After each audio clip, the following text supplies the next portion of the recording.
Marcos, hello, nice to see you. Hello, everybody. It has been an age or two since I have been here. My name is Steve Conley.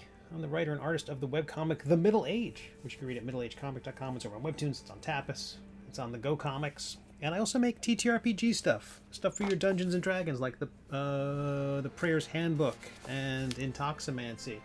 I have an illustration to work on, a sculpture to work on today. Let's see if I'm totally out of practice. This whole dashboard is almost alien to me now, but it's good to see you, Marcos. I can't tell if where we're streaming or to where we're streaming, but fingers crossed this is going to work. But it's a big day in the U.S. Election days here, and I can tell you I've already forgotten one thing. I forgot my little glove for drawing, so I'm going to be right back. I'm very much out of practice. Talk amongst yourselves. I'll be right back.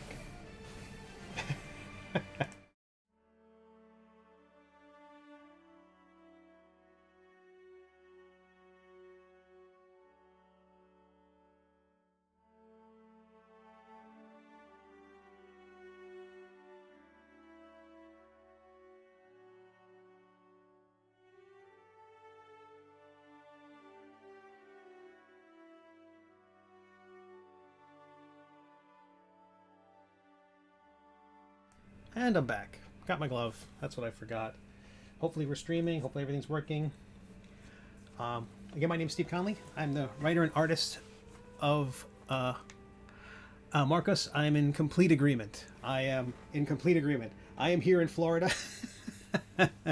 I am. I was wearing my shirt today and fish out of water here in Florida. But what are you gonna do? But yeah, fingers crossed for some sanity, for some reasonableness. Not our strong suit, but you know, I always like that line of I like the more perfect union, the kind of idea of like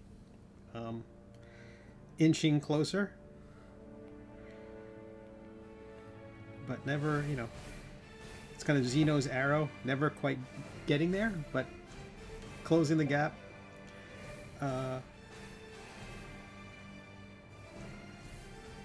So this creature is from my delayed book, much delayed book, called Nibblemancy. It is a 5e subclass for wizards, for cooking and baking wizards.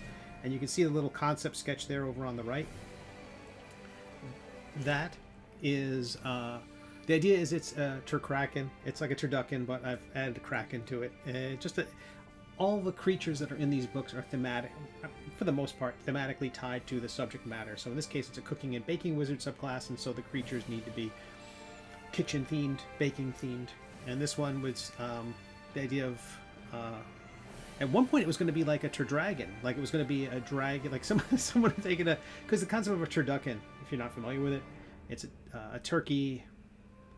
Into which is stuffed a duck, and if I've got this correct, it's a chicken stuffed inside duck and stuffed inside turkey, and so it's, you know, it's just you know, health food. It's this extravagant sort of Thanksgiving type meal, and I've never had it, but it seems absurd. So I was going to do that, but then. My buddy Dan has like a duck dragon concept for one of his things. I didn't want to step on his toes, so I went in a different direction with the turkraken. And so that's the sketch that's right there. And what I do in a lot of my illustrations is I start with a sketch. Hopefully everything's working. Hopefully the microphone's working. Everyone can hear me. I take the sketch, then I sculpt a version of it. Then this sculpture. This model I make available to my Patreon supporters and my Kickstarter backers, things like that. And then I paint it digitally and light it a bit and use that as my reference for my painting. So I'm basically sculpting the model for the painting, which is really tough to do. It's the first time I've tried sculpting essentially a tube inside Nomad Sculpt. That's the program I'm using here. What you're seeing is my iPad screen. Using Nomad Sculpt, I had to sculpt these tentacles. and they're essentially, there's a tube function in Nomad Sculpt, and one of the features that they've added in the last, I don't know, year and a half or so, is the ability to shape the sort of the cross section of the tube. So normally the tube would be basically a sphere or an ellipse of some kind, and then it would go wherever you would drag the points in three-dimensional space. And you could taper it, or you could create various diameters of those cross sections throughout the length of the tube based on some settings. And you could fine-tune it a bit, so it almost looks like the tube is, like a snake swallowing something. It's kind of this bulge in the middle of the tube. But in this case, it let me taper it, control it a bit, model it in space, and then also change the profile of it so that it wasn't necessarily just a ellipse, but sort of kind of the shape I was going for is this kind of shape, where it is kind of a half circle, or sort of rounded on the edges, half circle, not a crisp cut, but rounded, but with a flat bottom. And on that flat bottom, I'm currently attaching these sort of donut shapes. There were other ways I was thinking about creating these suckers for the tentacles, would be to paint in circles on the shape of the thing and then pop those circles out like an extrusion. But in this case, I thought it would be a little more fun to not fun, I think it was going to look better if these are actual ellipses, 3D ellipses. And so this is an illustration. So Nibblemancy has, I think it's safe to say, got away from me. One of the things I noticed was my very first TTRPG book, which was a surprise success, was Intoximancy. And by some measure, it's way less ornamented than the later projects I've been doing. Like Death Dealing had a little bit of that, but not as much. But the whole book was had so many more charts because you had to indicate what every card in a 52 card deck did. So that filled up the book with artwork. But then the Metadomain Cleric, I added all this artwork along the edges of the page to kind of make the book itself look like, I don't know if you can see it here. It's very light. And that's the part that kills me a little bit here, is there's all this little light drawing on the side of the pages, as if this is a book that you've gotten. This is the Prayer's Handbook. This is the magic book that your character has, and that it is, part of the effect is the book you have in your hand is in some ways the book that the character has, at least hinting at that.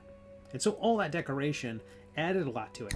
And so when it came time to do Nibblemancy, and the longer it took, this classic problem with me, anything that takes longer, I want to make it worth the wait. And so I just started painting more and more cooking things, fruits, vegetables. Let me see what we got here. Fruits, vegetables, spices, kitchen utensils, but all period. Like I wanted them to feel appropriate for medieval, so it's like a wooden spoon, or a bunch of cinnamon sticks wrapped in string. In most cases, I was able to license photographic reference from Envato Elements. I have a subscription to their service. I use them for some of my web design clients and things like that. They're like $200 a year, and you have kind of an all-you-can-eat buffet of WordPress plugins and photos and videos. And I've used some of those videos and some of the audio and sound effects for my Kickstarter videos. Like the Nibblemancy video, when you hear the tavern sounds and you hear that music, I think that came from Envato Elements. So it's a good service worth having. $200 a year. It's what is that? $15 a month or so? $16 a month. It's worth it, I think. The only tricky bit with their service is that you kind of have to license each image. They have fonts, they have music, all that stuff. You have to license it each and every time. So when I have licensed their music for use on YouTube, I had to indicate that license and use every single time for every YouTube video. So that's where their system becomes a bit cumbersome. They don't have I've licensed this song, I can use it, for as long as I have my license on their service or anything like that. It's It's a tricky bit, but and they were recently purchased by another company, which is always the way. So I've created one of these suction cups, and I'm moving it throughout the shape, and then changing my angle. I'm going to do a few things. Right now we currently have this weird chicken monster in a pot. I'm going to hide a lot of the other elements. It'll make it easier to navigate without accidentally moving stuff. So, eyes, so many eyes. I started sculpting this thing. Oh, classic Steve. Lost his tentacles. There we go. I started sculpting this on the flight back from GameHallCon. So whoever was on the flight with me saw me working on this weird thing. Paradox Moose. Tricky bits are the most important bits. Yeah, I think so. Or I don't know. The silliest. They often when I get writer's block, creator's block, whatever, cartoonist block. Creator's block sounds too self-aggrandizing. Often I'm like, do I really need that? I don't think I need that. So as I mentioned in the post update, people are only invited to this stream if they have voted or if they're not allowed to vote in the U.S. I voted 2 weeks ago. 2 weeks ago? Yeah, about a week and a half ago. Very happy to get it done. I went there on the first day. I'm down in Florida. I went there like the first Friday that voting was available. Early voting was available, and the place was mobbed. It was a packed scene. I am in a very red district, a very conservative district. I think I'm in the district where Florida Governor Ron DeSantis was a congressman before descending to the office of governor. TB Comics, nice to see you. Doing well. I mentioned before I've mentioned a few times the storm that I had to muddle through. Seems like every other year at least. I think it was Telemont who pointed out that when I was putting Nibblemancy together, I had to deal with the storm in 2022. I forgot all about that. But it's been tumultuous the last couple of months between some health stuff. I'm by and large okay. I think back when I was streaming a little more frequently, I was talking about some sinus stuff I have, some problems. Those problems have not gone away, but more good days than bad. So, but one of the reasons I stopped streaming on Twitch on a regular schedule was that that I find it really difficult to work and cover and make sure I'm paying attention to the conversation and answering questions and things like that. It's a juggle. Plus, being on and kind of monologuing. That's a skill. I'm not sure if I have it. But I was out working at a coffee shop like I tend to do earlier today, working on the next episode of The Middle Age, which will go live either late tonight or early tomorrow.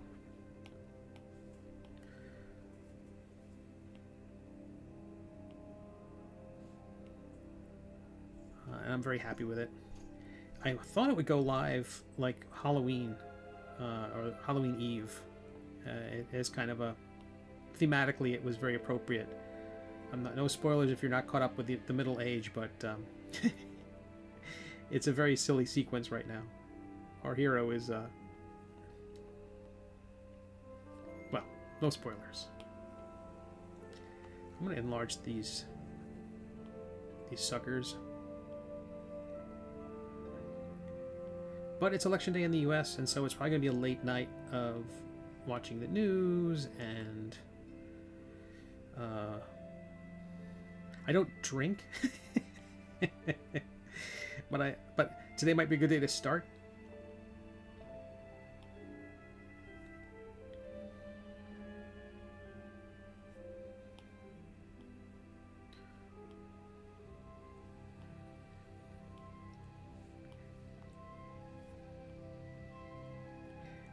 And it's not to say I don't drink. I have had drinks. I just don't. I don't. It makes it hard to work, and I really like to work. And I'm sure I've mentioned at some point or another, my family has a history of not being great with alcohol, and so that slowed down me ever picking up an interest. And at some point, it's like, the ship had sailed. So now when I hear, it's really funny. The first book I did was Intoximancy, and my friends were like, "That's so ironic that the first TTRPG book I'm doing is about drinking, and I'm a teetotaler, actually a coffee totaler." You do much better. Just clone yourself. If only. I have a batch of spiked eggnog, but it seems I have developed an allergy to milk cream, oh my goodness. I can still drink it, but the next morning my lips will be swollen. Oh my goodness. If you have Aldi near you, Moose, they have eggnog made with almond milk as its source, as its base, and so it's an almondy kind of eggnog, which is, as I joked in the Middle Age, you drink cream because what? You're low on phlegm.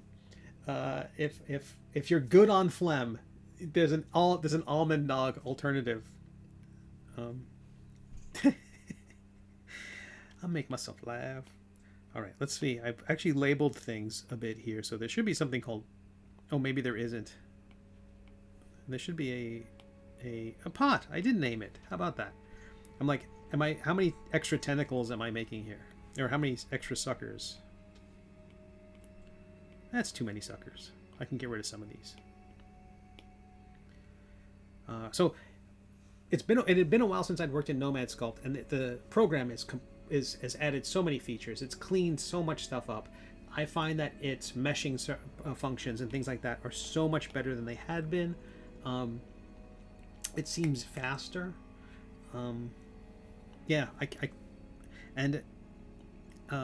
This file is currently 365 megabytes. It's a very tiny number. I don't know if you can see it. Wait, over there. Just under that little thumbnail, it says project, and then there's a little preview of the tentacle with the little white box next to it. Then it says Turkraken underneath it. Underneath that, it's very small print. It says 365 megabytes. That number's in gray.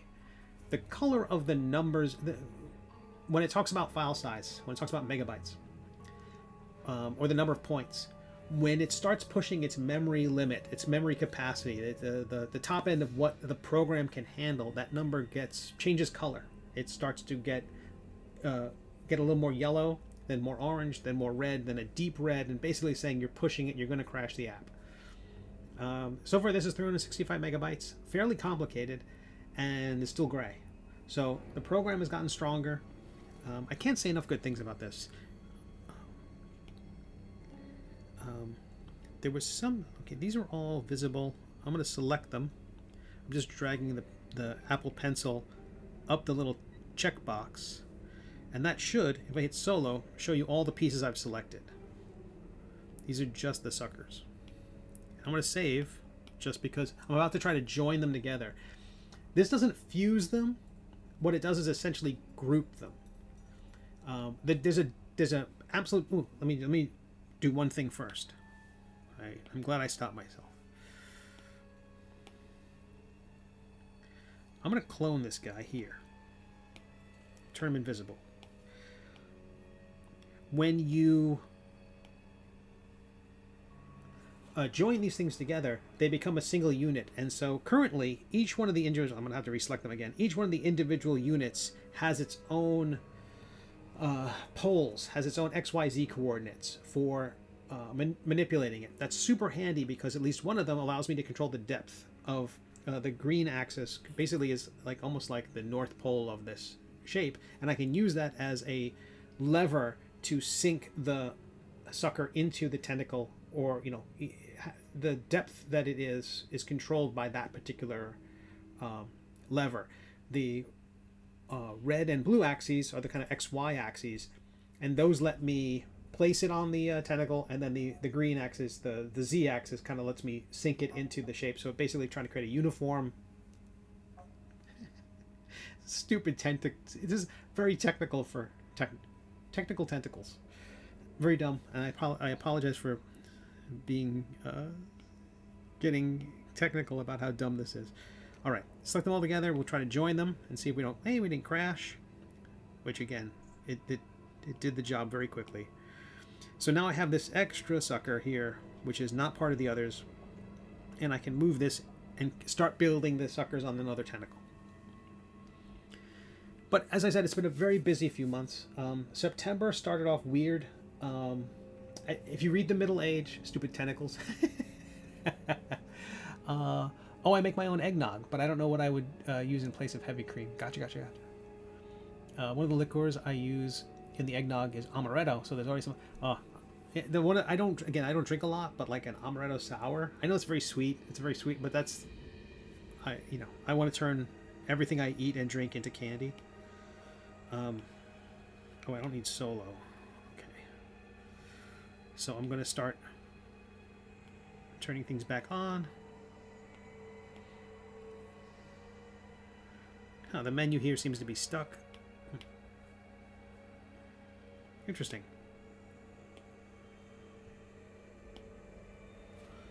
The menu is stuck. Let's try this. I'm going to save it as new to Kraken 2.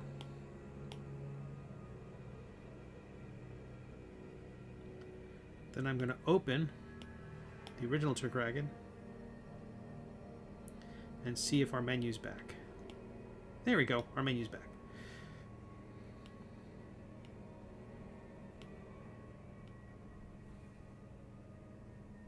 Now I think I did some there's a scaling inconsistency. I think these suckers on this tentacle are larger than this one, but that's...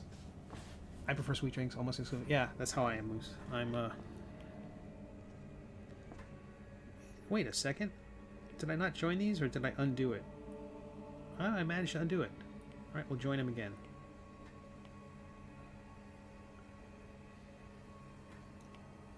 Or perhaps when I saved as, it lost that last bit that I had done. But we're going to say that there's a inconsistent scale to the tentacles, to the suckers on these tentacles. One of the things that was really challenging was sculpting that beak.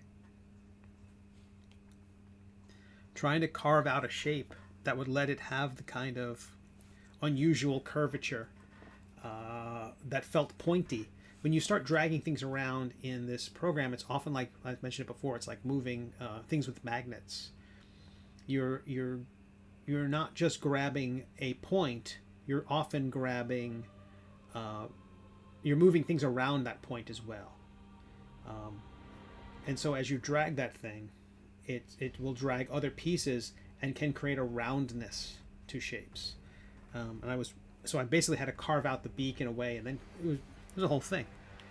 Again, whoever was on my flight back from GameholeCon was probably weirded out.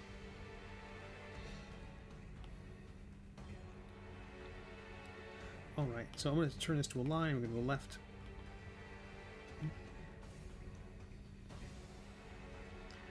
But I did get to go to GameholeCon. It is a gaming convention in Madison, Wisconsin. When I was there, I saw the state was covered with billboards, political ads. It was very different. Seeing what it was like in a swing state was pretty eye-opening. It's got to be good business for the state.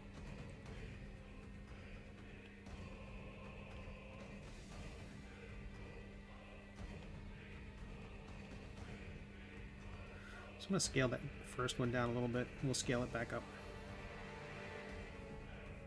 So this is what I was talking about. That green lever lets me decide, once I get the positioning right using the X and Y, try to orient it a little bit, then I can control the depth with that green lever. In order to increase the fiber in my diet, I get brownie mix and filled it with oatmeal and various other high fiber stuff. Oh, that's really good. I'm at that point now where the fiber stuff is always like a Metamucil bar. I'm absolutely prepared to turn this into the whole middle age. Turn this into just a chat about how to maybe age gracefully. This is a tentacle. I need to rename it as such. Tentacle.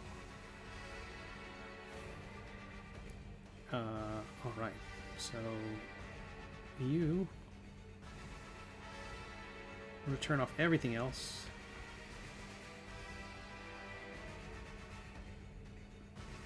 By turning off everything else in the drawing again, it just makes it so much easier for me to not accidentally grab something and move something else.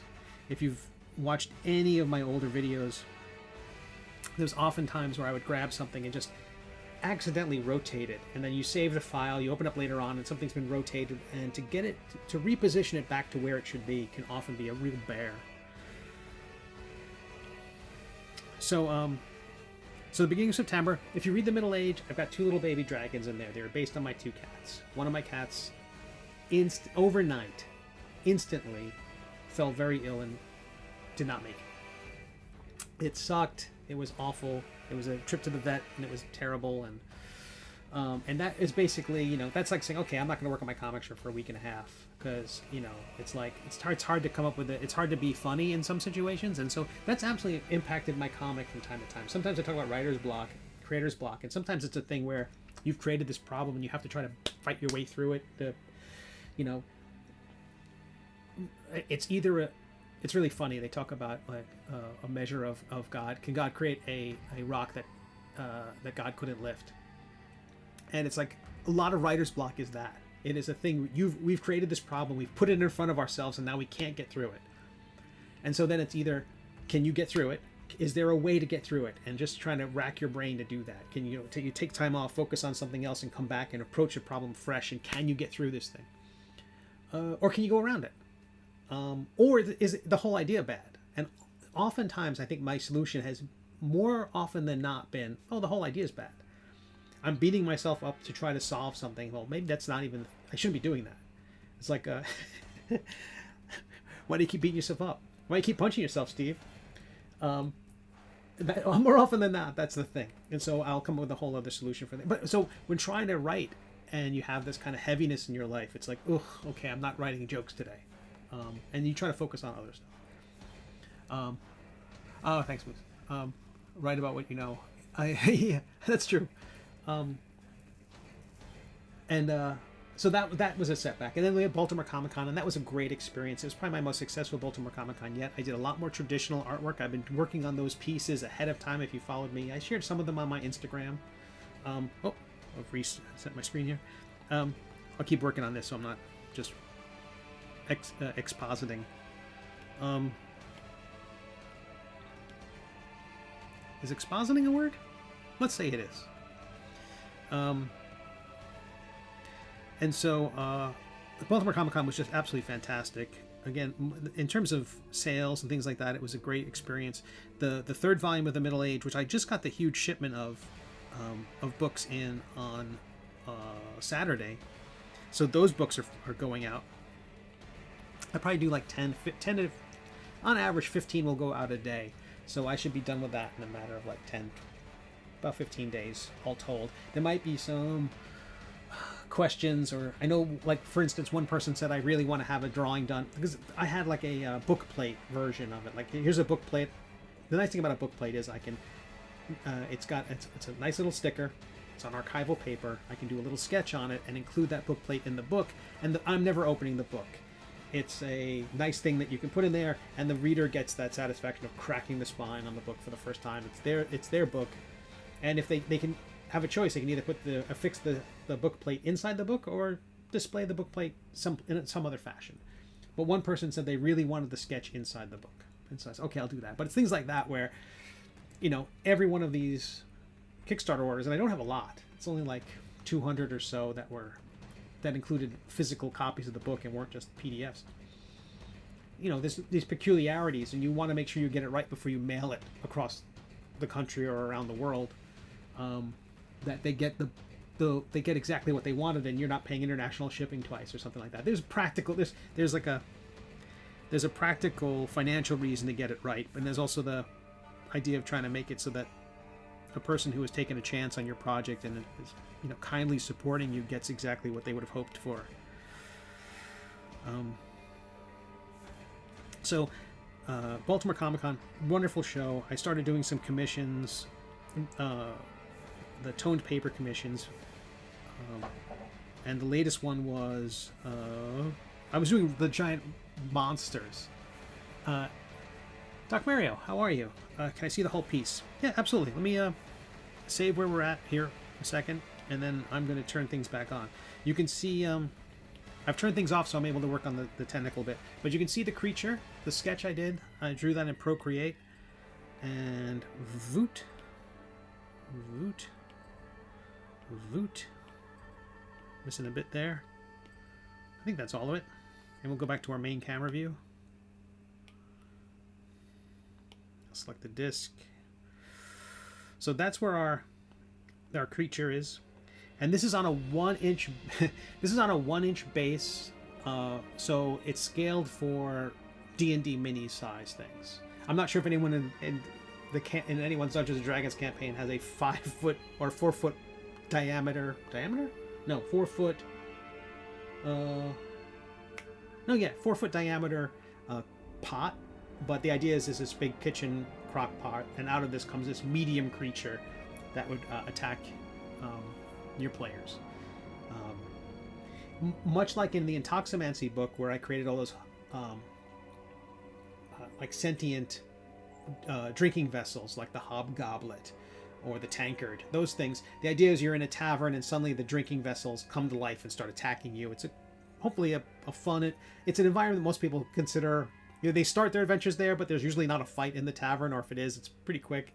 But the idea is like the whole idea that things would come to life. The idea in this case, it's a kitchen, and so you've got the Turkrak in here. Have I sculpted anything else? Quite a bit. If you go over to steveconley.com, I've got some STLs there. I've sculpted a lot of figures for my own comic. This is printed on an FDM printer. Some of the arrows have broken off. This was not a super successful print. But all of this is done in Nomad Sculpt, and I've also got minis that are designed for the scale of D&D. So this is like an Intoximancer. This is a Drunken Wizard. I put a lot of stuff in the environment. I don't know if that's probably not a great idea, but I really wanted a heroic pose. And the STLs are available on my website, and also the minis. There's a company called Trenchworks who did all the casting for these. It's like Warhammer, I would say Warhammer quality minis. They're pricey because it's all boutique stuff. It's all basically this company, which is the same company that MCDM, the Matt Colville's company, uses. That's how I even heard about Trenchworks. They did the casting and did these kits for me, and they did amazing work. I was showing someone. So after I did the Baltimore Comic-Con, I had a great show there. It was like 2 weeks later. We were hit by Hurricane Milton. I'm here in Florida, and water came in. It was a mess. It was a long night. But fortunately, the sandbags and stuff that we filled and placed at the door, they held, and so most of my home stayed dry. But water definitely came in through the window here. It didn't come through the window. Tiles of the roof, and you might hear every once in a while you'll hear banging out there. That's because this entire neighborhood, they're redoing the roofing. Water came in through the roof, ran down inside the wall, and kind of came out wherever it could, and that's where at the portions of the window, and so water was coming in, and so all night it was like fighting this water coming into the house. Nothing got damaged. I've been here long enough to keep nothing on the floor of that's important. Things like the 3D printer, filament, all that stuff has moved away. Ahead of the storm. So survive the storm, dehumidifiers going, fans going, all that stuff, and like a week later I'm at Gamehole Con, And I was showing the minis at Gamehole Con, and people were like, because I had things like some large prints on the table, like so people could look at the large. And there's a company called Simon's Magic Shop that does resin printing, and I've sent some STL files to them, and they do a beautiful job, and I can keep those on the table, and those are like 1-to-1. But even that high quality resin printing just doesn't have the quality of these cast minis. Like the Metadomain Cleric has like a D20 symbol on their chest, a icosahedron symbol on their chest. And it's cool, and you can see it on the large sculpt, and you can kind of see it on the printed mini. But when you look at the cast resin mini, it's gorgeous. The detail. He's got a polyhedral mace, which has got like an icosahedron on it, and I've carved little runes into each side of the D20, and it's fine on a print. You can kind of make it out. It's super crisp. So they do a gorgeous job. Hey, thanks, Moose.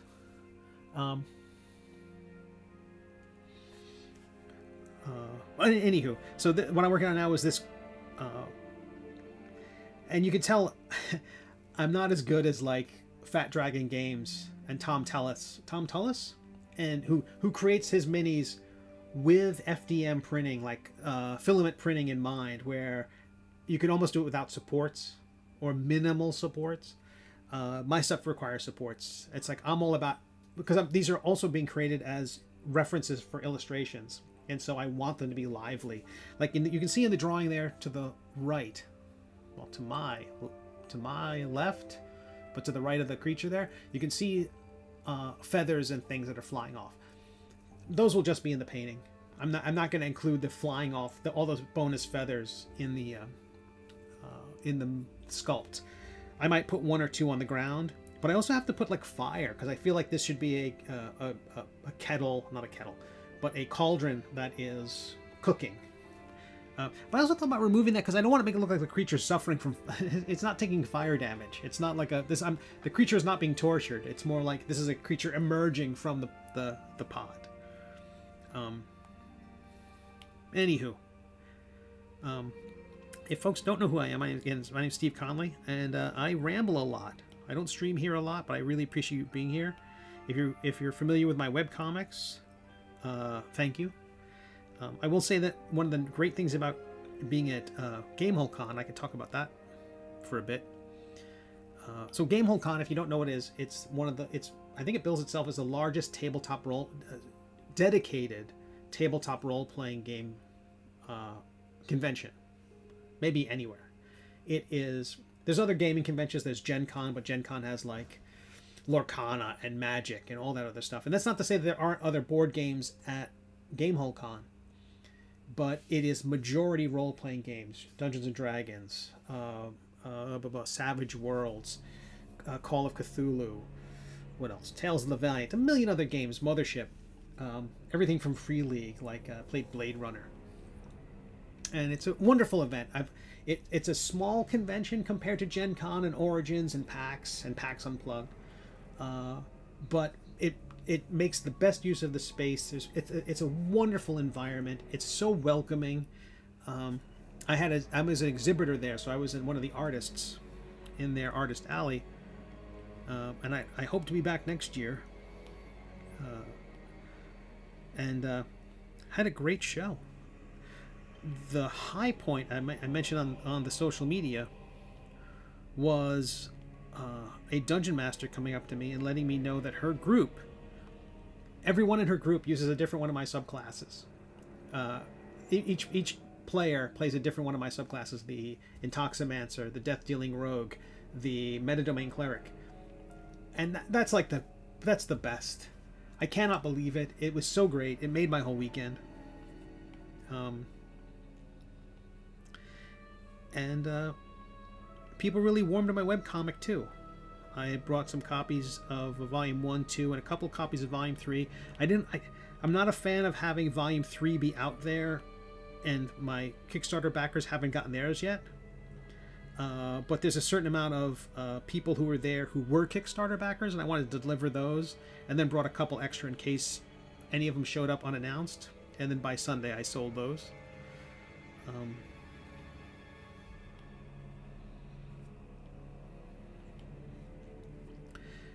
But people are coming up and very kind, very supportive of my role-playing game work, because there aren't a lot of us who write the game rules and illustrate, write the book, cook up the whole project, crowdfund the thing, sculpt the minis, paint the covers. And that's one of the real challenges of people who are trying to create role-playing game stuff. I've got some friends who are wonderful creators and very inventive RPG designers, but creating artwork that fits the project is super tough and expensive. Same goes for in the comic world, the comic book world, and the webcomic world. There's a lot of people with great ideas, but it's like, then they're like, okay, where do I find an artist to draw this thing? So being able to write it, draw it, sculpt it is a huge advantage. I do think, this could just be my own imposter syndrome talking, but I also think it is a thing where there's a thing that Will Eisner joked about. I think he was paraphrasing someone when he said that the reason he was a cartoonist was because he was a pretty good writer, halfway decent writer, halfway decent artist, or inadequate writer, inadequate artist, but he turned those two inadequacies into an adequacy.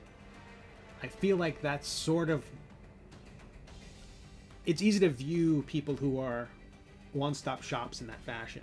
If I'm a writer and a game designer and an illustrator and the sculpting the minis, I can't be good at any of those. I can't be as good at any of those things as someone who is dedicated to those specific crafts. So you're sort of saying immediately that it's a lesser sculpt, it's lesser artwork, it's lesser. It's just a.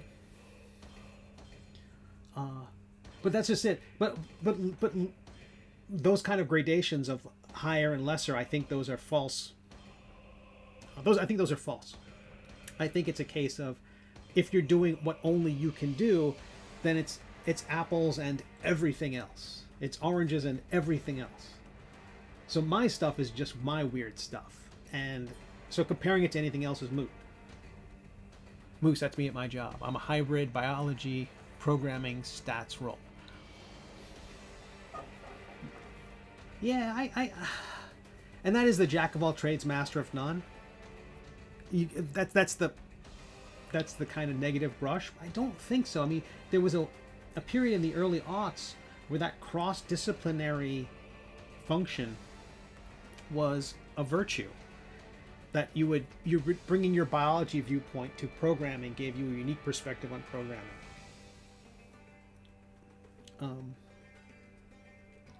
Things like that. You know that. Right. And there's a Captain Kirk quality to that. There's a kind of, although he might be a bad example, because I remember there'd be like a transporter problem, and he would kind of, Scotty's struggling to get the transporter to beam somebody back, and Kirk pushes him aside. Like, Kirk is better at every job on the ship than everybody in every station. But there is a certain strength in knowing how to do those things. Back when I started doing web design in the 90s, we designers were artists, graphics folks who would draw.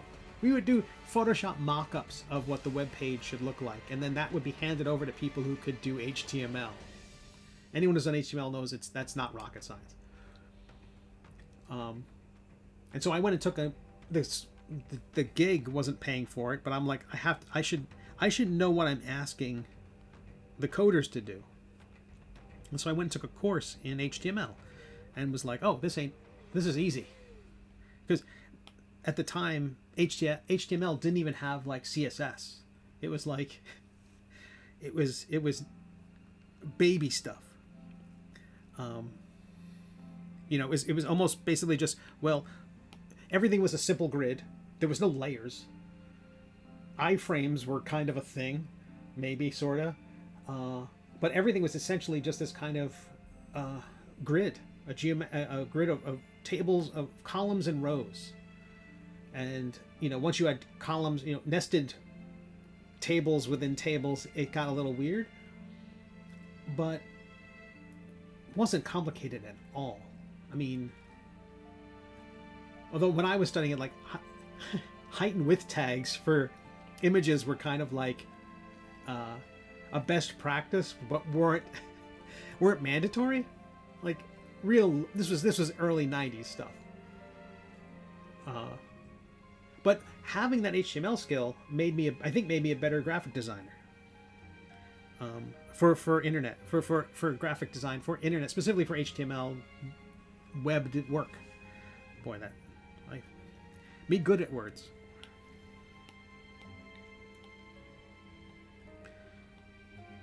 But I think part of it too is like when I think about the gaming world is that it's inferiority complex, it's imposter syndrome, all the stuff we artists bring.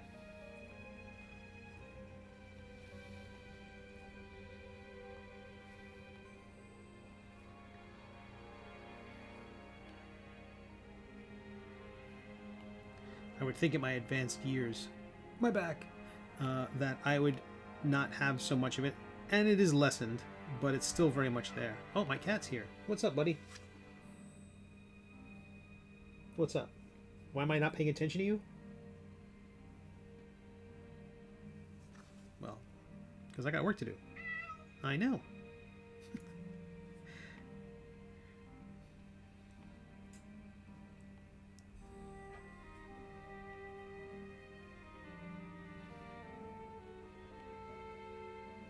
So this Turkraken has got 4 tentacles, and I'm adding the suckers to them. In the end, I think I'm going to fuse the bits together and then paint them. There's kind of a soft brush in Nomad Sculpt, so I should be able to give these things kind of not make them look quite so mechanical. Right now they look very mechanical. I might even fuse them together with the tentacle and then soften them so that they kind of mush and warp into one another. Quadrupus? I think so. That's good.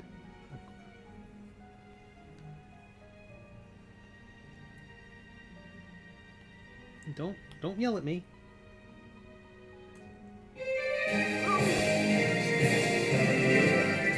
Wow, I forgot how loud that is. It's been a while.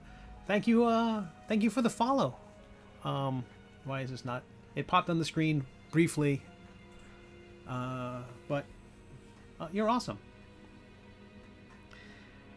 That little running animation is so awesome. It is by, well, I still feel like I can't get into it just yet. It is part of a short animation done by an amazing animator. You have seen his movies, or you're at least aware of them, and a fan of the Middle Age, and has in between their other projects taken to animate the first few episodes of the Middle Age. And because there's this kind of a opening sequence, if you haven't seen the story, it is about a knight who's in love with a dragon, has a magic sword that hates him. But at the beginning of the story is basically Thorkin from Steve Tetch. Oh, thank you so much, Thorkin. I'm saying that right. In the very first episode, Sir Quimp finds, it's a classic sword and stone kind of thing, but it's I didn't want it to be a stone, it had to be a little bit different, so it's inside a calcified a dragon skull. Like one of the horns is sheared off. It looks like it's been there forever. A shaft of light hitting it. That's like the first panel is just our heroes, the back of our heroes seeing the sword, goes up, grabs the sword, stabs him in the chest, and the character swears, little Grawlix, little comic code for swearing, and the sword says, "I couldn't have said it better myself." Introducing the talking sword, Maledicta, our hero Sir Quimp, who's accident prone to say the least, and yeah. Anyway, so the story goes from there, and more stuff happens. That's like the first 5 panels of the comic. And so this animator has started animating that, and I get a new rough cut every once in a while, and it is like Christmas. And so currently I'm in Nomad Sculpt. I'm adding tentacles to a duck chicken kraken. Wait, no. A turkey chicken kraken. A turkraken. And this is reference for a painting. It will be reference for painting. It will also be... Oh, I didn't want that. It will also be an available mini. If I can stop clicking that thing again and again. It will be a STL file for my Patreon supporters and Kickstarter backers. Given how long it's taken me to put Nibblemancy together, I'm inclined to give them some extra stuff. I just shared the Nibblemancy subclass rules over on Patreon and over on Kickstarter. Not all the rules, you know, that's what the whole book's for. But I was sharing the subclass basics. If you've ever played Dungeons and Dragons, a subclass is basically a few paragraphs of text, maybe half a page in a book. It's describing a subclass is, so there's basically a few main basic classes in D&D. If you know all this stuff, I apologize. A few basic classes in D&D, and all of them have a subclass. There's no, I don't think there's a subclassless version of any wizard or rogue or anything like that. I wonder if some of the homebrew stuff automatically includes subclasses, or if some of those homebrew things are just a pure class without subclass flavors. But the idea is a subclass is a flavor of wizard, or a flavor of sorcerer, or a flavor of you know, the kind of warlock you are, the kind of fighter or rogue you are. And so, given the license of D&D, the SRD and 5e, the 5th edition of D&D, there's room for third parties to cook up their own subclasses. And so I did that. And in this case, Nibblemancy is for a cooking and baking subclass of wizard. So the stuff I've shared is just the subclass basics, which is kind of like, here are the perks you get at different levels. My subclasses have a lot more than that. Usually there's a magic item that accompanies each subclass. That levels up with you.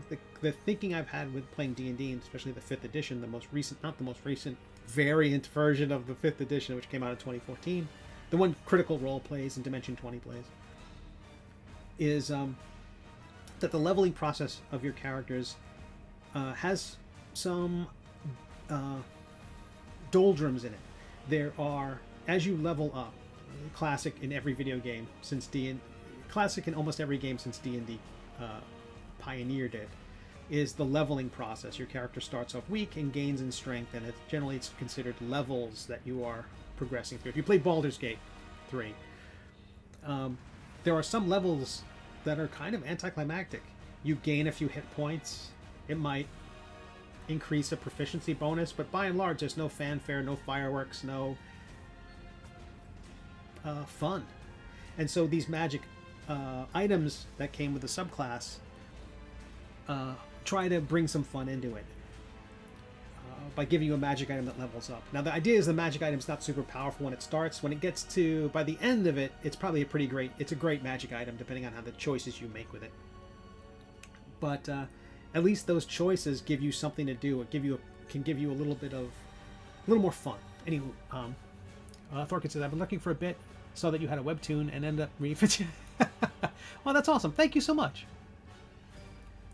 That's really sweet. In the last last month or so, we crossed 21,000 subscribers on webtoons. The comic strip had a unforced I would say unforced. I probably could have avoided it. It had a hiatus that I hadn't planned. I had been doing YouTube videos before I started doing these live Twitch streams. I want to do more of the YouTube videos. I find those to be a better use of my time.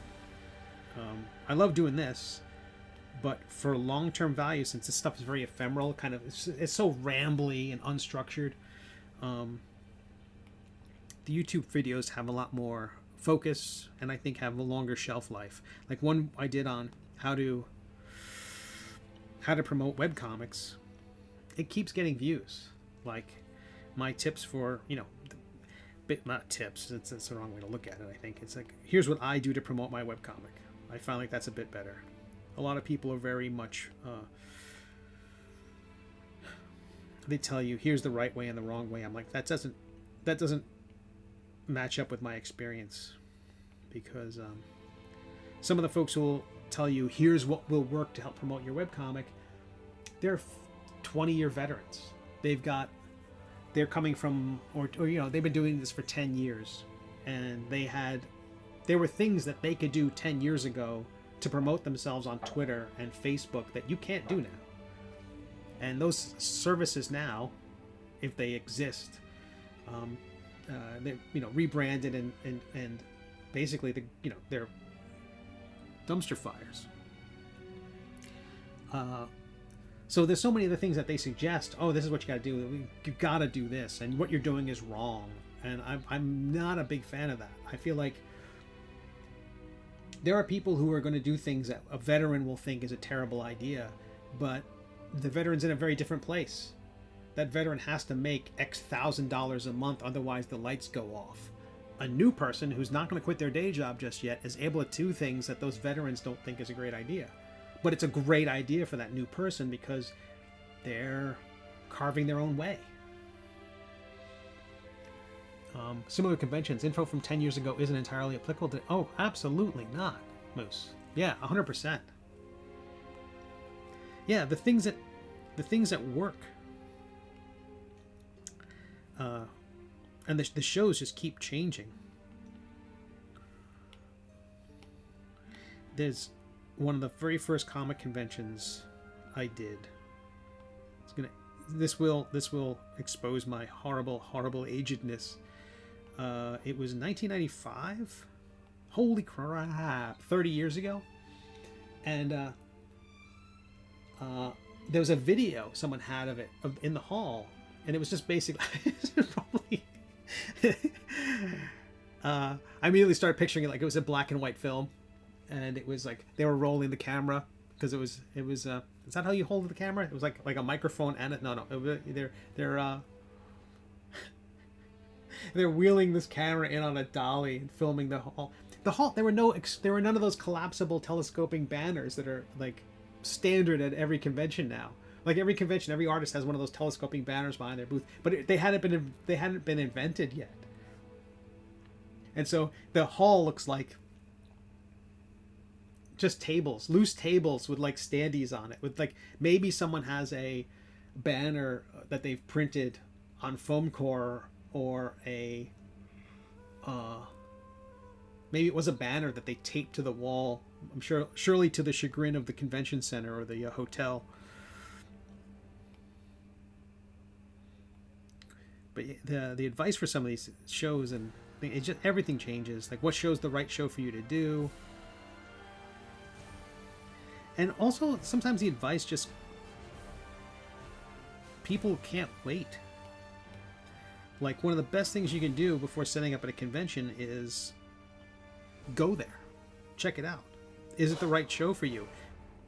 I'm a big proponent of spending as little money as possible to kind of get your name out there and do free, cheap, local events. You know, the greater chance for you to make money, to practice being behind a table, work on your banter and your sales pitch. And also start building an audience, because one of the coolest things is the next year you do a comic convention or a gaming convention and people come up and say, okay, what's new? I got everything else you've done. What's the new thing? And so your success at a convention can be based entirely on you have something new. If you don't have something new, and people will come up to you and they'll be friendly, they're readers of yours, they love your work. But if you don't have anything new, you have not made a sale. It's great to see those people. It's great to connect with them and all that, or sign their books if they bring them to you. But in terms of your success at a convention, you need to have new stuff every time. As I was saying before, that the Baltimore Comic Con was a great year for me, not only because of the commissions I was drawing and the pen and ink work I had done, and a lot of it which I had pre-sold, which guaranteed the show was going to be a success before I even got there. But I had a new book. Because I'm very slow at doing webcomics. At this point, I'm lucky if I can do one a week. I will not have a new book at the next Baltimore Comic Con unless something changes dramatically. I'll probably have another. I'll probably have 2 or 3 more game books, D&D books. But there's no telling. Despite my success with the D&D side of things, there's no telling whether or not 5e subclass stuff is going to continue to be popular, or if my stuff's going to continue to be popular. For all I know, as D&D becomes more beholden to TSR's digital platform, people like me who are not part of that ecosystem or have not been invited into it, and so far there seems to be no information that I can find about a path for me to have my material available inside D&D Beyond, which is the service that Hasbro purchased to be the main digital repository of all their rule sets. It would be amazing if my stuff were there, but I think I'm too small a fish.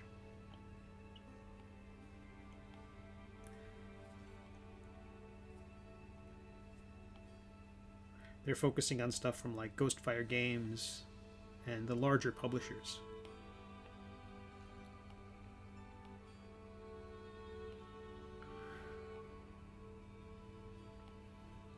But I had someone write me today asking, okay, I use D&D Beyond, how can I use your stuff in that system? Now, D&D Beyond has a homebrew system where you can basically add anything. So if, like, in Toxomancy, I've got a beard of holding. It functions almost identically to a bag of holding, except you wear it on your face. It holds less than a bag of holding, and you can take stuff in it. You can put stuff into it and take stuff out of it as a bonus action. My feeling is that you're not reaching into a bag; you're reaching into your beard. It's a little more handy, and a little faster.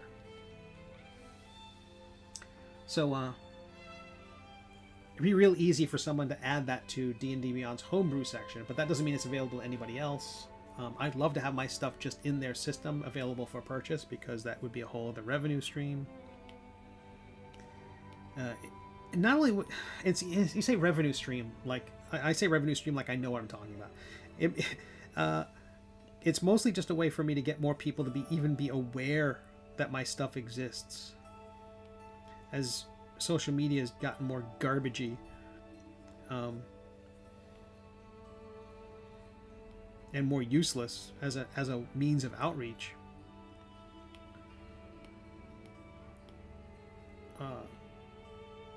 these other platforms seem to be the best way. I only started really doing the D&D stuff at first because, well, I'm a big D&D nerd. That helped. So it wasn't this disingenuous thing. I wasn't like going like, car dealerships, that seems to be a good business. I should figure out a way to make my webcomic available to car dealerships. It was more like, my stuff is a high fantasy comic. It's has quite a few nods to D&D in it. It's not a D&D comic. I don't like to base my stuff on other stuff. I mean, apart from like genre tropes. Okay, that tentacle must be fine. Now I have to make sure that I'm going to save and then view the pot that it's in to make sure that I'm not adding tentacles beyond what you can see and what would stick out of the other bits of plastic. Okay, oh boy, that tentacle needs to be longer. Okay. I'm going to grab the drag tool. See how out of practice I am.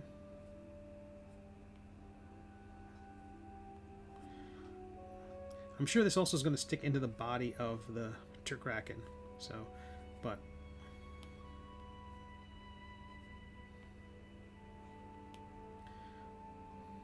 okay, turn the pot off again. How are we doing? Are you accepting pitches for future supply?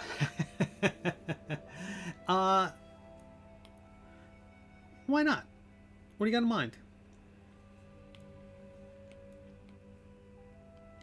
I know what my next one is going to be. I talked about it at GameholeCon. I hadn't talked about it elsewhere. It's because I feel like I'm putting the cart before the horse. I want to make sure that that Nibblemancy is done, and that those backers, I want to stay focused on the on delivering for those backers before thinking about the next project, because all the stuff I think about is tied to in some way to the crowdfunding part of it, because that's, none of this is possible without crowdfunding. So the next one is my first martial class, and it's going to be based on Sir Quimp. So I have a goofy name, such a goofy name that I realized I had to purchase a variant spelling of it in case people don't know how to spell it. But a real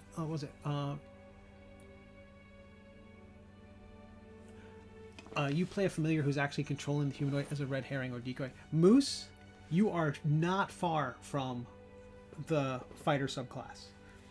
You play the cursed. I love that idea. This is less animated than that. The next one I'm doing is called Stabracadabra. That's one of the names of Maledicta, according to an early episode of the Middle Age. You play a cursed sword in the hand of a fighter. So it's a fighter subclass, but you're playing the sword. There's going to be a page in the book. It's not entirely ironed out. This is way down. This is months away, and a lot of stuff I have to test. But the idea is you play Maledicta. You play one of the blades of woe. No, sorry. You play one of the blades. Maledicta is the blade of woe, but you play one of the blades, and it has peculiarities just like the Middle Age does, where it can be a thing where your fighter gets knocked unconscious and suddenly you're just this badass John Wick kind of fighter, because the sword takes over and isn't hindered by the fighter's ability. But people wanted me to do a martial class. It seems like I really need to embrace the Middle Age. I did that with Nibblemancy is out of the Middle Age, and Toximancy is out of the Middle Age. Death Dealing and Metadomain aren't so much. Death Dealing was me just saying I want to have a rogue. I want to have a ranged. I want to focus on a ranged rogue subclass. Rogues are always good at ranged attacks, but the idea being that you could really two things: focus on the ranged part and give the rogue a built-in way to take advantage of the fact that their sneak attack only works. They can only do it once per turn. So the idea is they only do it once per turn. A turn is different than a round, and every round, every player gets a turn. If a rogue can figure out a way to attack when it's not their turn, it's a different turn, so they can get their sneak attack bonus again, since they can only do it once per turn. And so building that into the subclass, the idea of any of your other friendly allies crit, you can use your reaction to attack the same target. Now you're attacking on their turn. And so you can use your sneak attack damage again. So as part of this, it was a 1-2 punch of that. Can I focus on ranged, and can I get them a way to get their sneak attack damage again, so they're not lagging behind fighters in terms of how much fun they get to have. But also tying it to your reaction, because then eating up your reaction is a thing. You want to. I wanted to make sure it was a resource that couldn't be mined indefinitely. You can't just do it every time someone crits. It has to be tied to some sort of thing that lets you only not go every single time. Why is this fighter punch anything and not stabbing, slashing with their sword?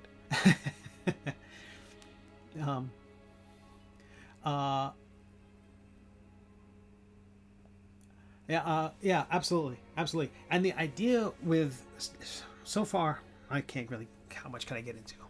Let me get to my notes. A fighter subclass. I was thinking about putting limits on multi-classing. Not to get into the weeds of it just yet. But the sword would have conditions to attuning to it. Like classic D&D things where like you couldn't attune to it unless your alignment lined up with the sword. I like the idea of you can only attune to it if your alignment disagrees with the alignment of the sword. You know, there's stuff like that where I can create a series of conditions that make it so that nobody else can attune to it. Once something's attuned to it, no one else can attune to it. If you're playing the sword, you get killed. You can roll up another fighter to pick up the sword. I don't think that should stop you from playing your character. I think your character is the sword. And then having a page in there somewhere about if two people want to play it together. If one person wants to play the sword, the other person wants to play the fighter. That's way more complicated. I think that's almost, it's so complicated. I think it'll be a deal breaker for most people that ever want to play it. But I think it's a sort of thing where even as a player, you might read that and just enjoy reading the concept. Because one of the things I realize is a lot of this stuff I can include in here, and people might not. They might not want to play it, but they want to read it. The rules are fun. It's sort of like reading the handbook of the Marvel Universe or something like that. But things like there'd be a stress mechanic, and that ties into what Sir Quimp goes through, where at some point he gets hit, he's fine, he gets hit, he gets knocked out, suddenly the sword takes over. And then building in weaknesses, things like that. Building in not maybe vulnerabilities, but liabilities. How are we doing on time? 5:30. My goodness, an hour and a half went by really quickly. Hopefully folks are still there. Hopefully folks can still hear me. Hopefully we're still streaming to a bunch of different places. Allegedly on the YouTubes, no idea. I'm going to save this. My name is Steve Conley. I write and draw the webcomic The Middle Age. There is nothing else going on in the United States today. This stream is only for people who have either voted or are not allowed to vote in the U.S. If you still have to vote, please, please, please go vote. Last night I started the night off by watching V for Vendetta as the 5th of November rolled in. But my name is Steve Conley. I write and draw the webcomic The Middle Age, which you can read at middleagecomic.com. There are collections available of it on Amazon if you're a Prime reader. I know Amazon right now. If they didn't have publishing by the Short and Curlies, I would go someplace else. I hope something else is available. But it is available. You can read my comic for free at WEBTOONs, Tapas, GoComics, my own website. And you can also buy the books. You buy the hardcovers off my website. They come signed. And if you buy them from Amazon, they are soft cover. They're not signed, but they're print on demand from their service. The reason why I use them is because it allows fulfillment to other countries. It allows people to test my work. Again, it's the whole mission is just to put my stuff in front of as many people as possible. The promotional video I talked about on YouTube about promoting yourself on webcomics is we got to put ourselves in front of everybody, as many places as we can, because the thinking is that it's okay to not like my comic, but it shouldn't be because you can't find it, right? I want everyone to at least try it. I feel like that's how they got us hooked on Spider-Man comics and Superman comics and Batman comics. It's because everywhere we looked, there they were. They kept reprinting Amazing Fantasy 15. They kept reprinting these Origins of Superman. Decade after decade, they kept putting it in front of people, and it never got everybody, but it got a lot of people. And I feel like that's for my comic too. So if you check out WEBTOONs, Tapas, GoComics, middleagecomic.com, you can find The Middle Age. And then it's also available in book form. It's available on Amazon Prime Reader. And it'll be available more places as well. It's on social media. More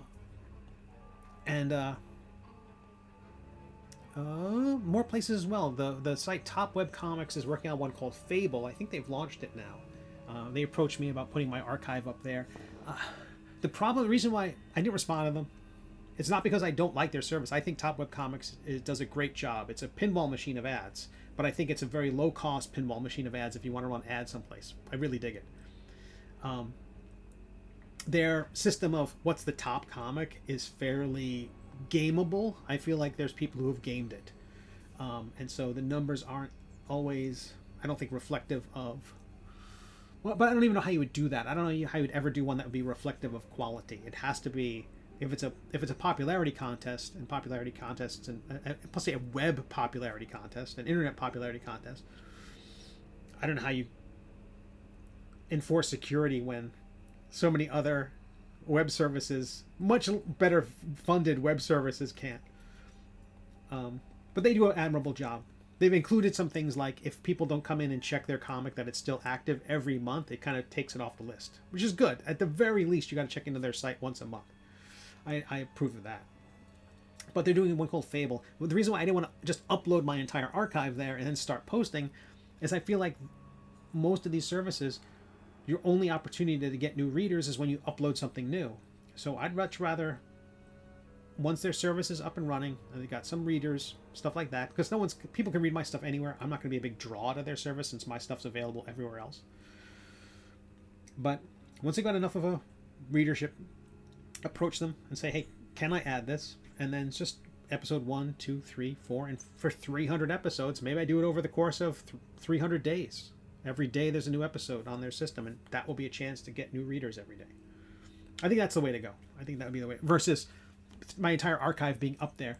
There was a website service called Graphite, which did that, which was going to do revenue share. I don't know if they're still in business. Graphite, G-A-R-P-H-I-T-E. And they launched with some fanfare at San Diego Comic-Con, and they asked for to have my stuff up there, and they even advanced a royalty or gave me a payment up front to be on the system. Not a fortune, a bit of money, but worth, again, my whole model is to be everywhere. So, if someone says, I'm launching a new site, can I put your stuff there? Yeah. Almost always. Provided it has enough eyeballs and it's not too much work for me. Like currently, Tapas, I would say, is not a great... it doesn't have a huge number of readers. But if I'm already formatting my work for WEBTOONs, it takes me another minute to upload it to Tapas. If I weren't doing WEBTOONs, I wouldn't be doing Tapas. Anywho, okay, we got... I am absolutely rambling. I'm going to clone that sucker. Hide that one. And then grab all these. Save as a precaution. And then join them together. And hey, we didn't crash. Great, great, great. Now I'm going to turn everything back on so we can see where we are. It had exactly the same problem as I had before. That's fascinating. Where this menu won't scroll properly. Okay, so I've merged it together. I'm going to save. Still won't fix it, so I'm going to open up another document. Let's open up Sir Quimp. The plan with this one, was my second sculpt, and I was super happy with how it turned out. It's the character for my webcomic. I recommend every cartoonist try Nomad Sculpt. It, especially given that we know what our characters look like in our heads. We've got a 3D view already. What's your OnlyFans?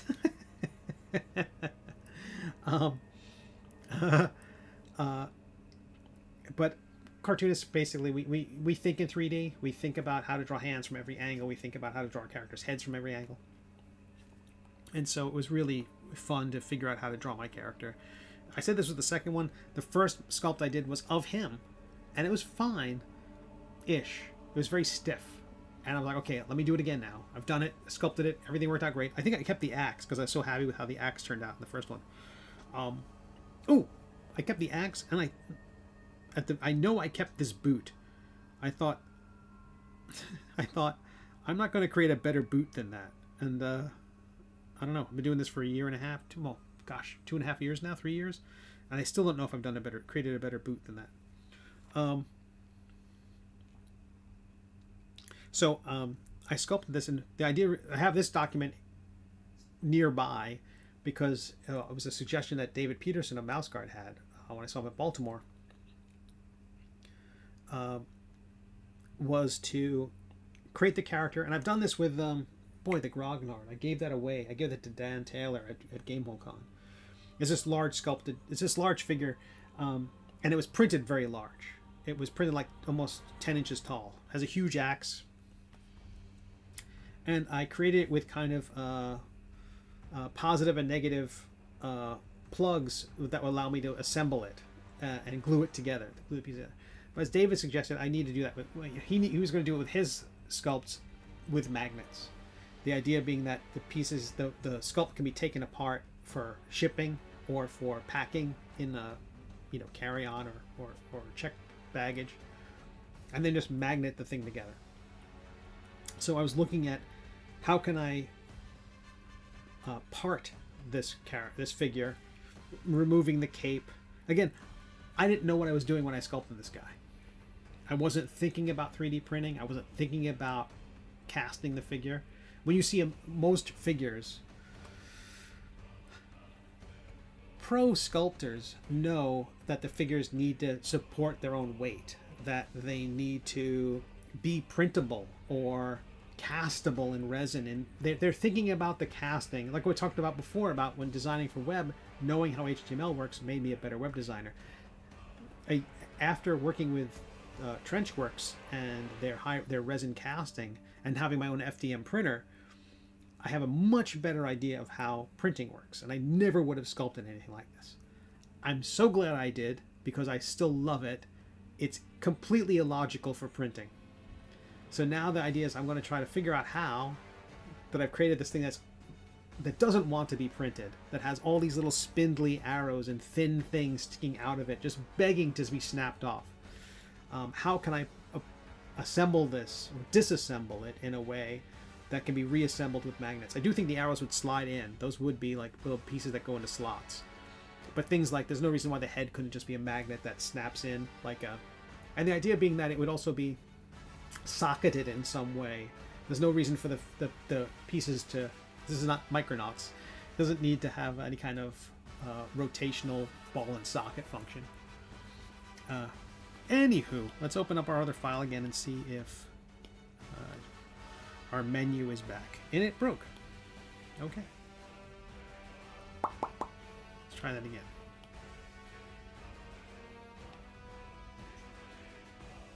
If it crashes again, okay.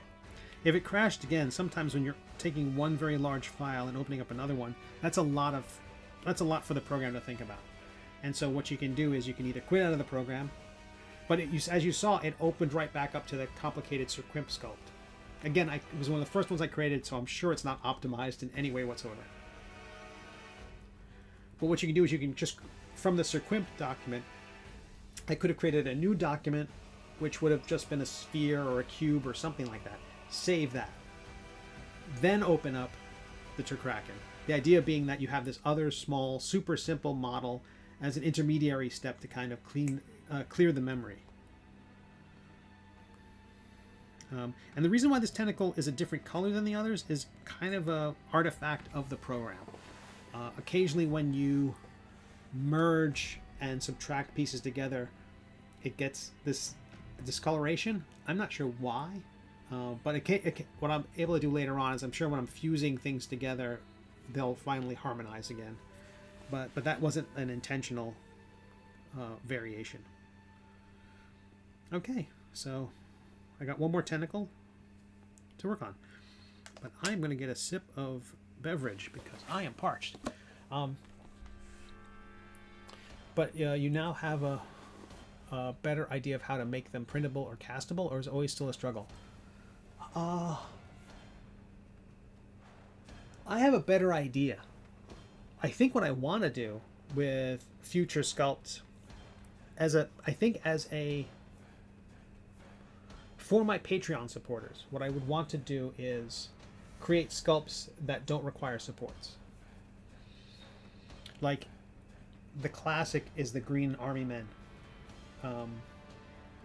Once you see how, and you could see there's a thing called Flash in And if you ever had little plastic toys like Green Army Men, you would have seen this material.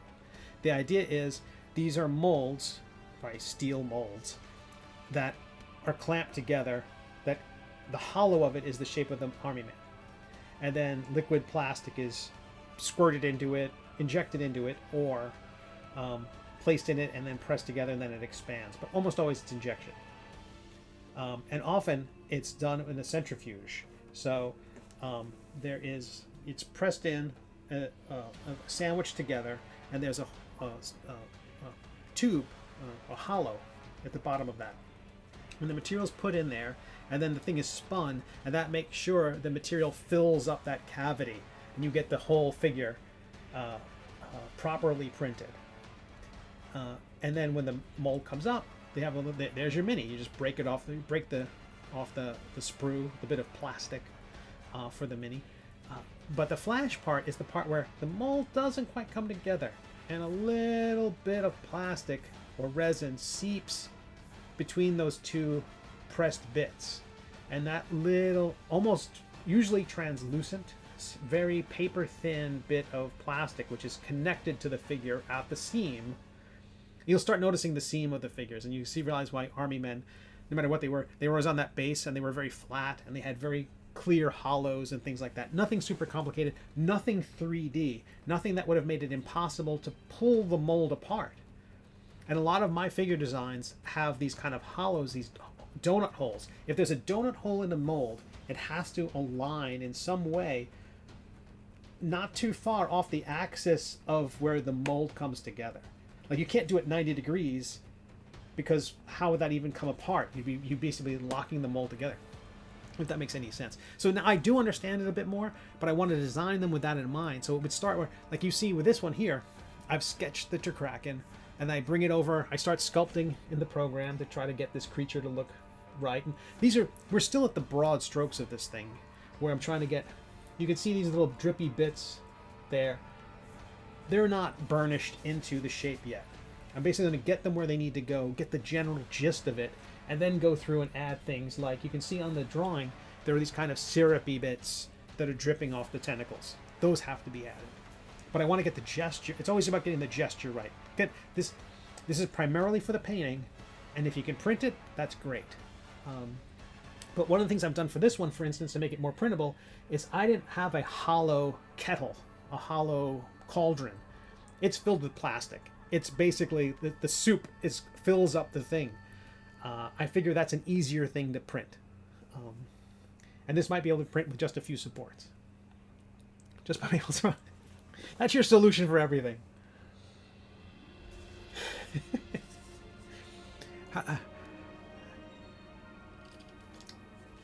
Okay. Life-giving coffee. But, whew, okay. So I've created a bonus sucker here somewhere. Again, I hope everyone's having a beautiful day. It was a lovely day here in Florida. It is a chaotic day here in the U.S. as it is election day. Most of us have voted already. I voted a week and a half ago.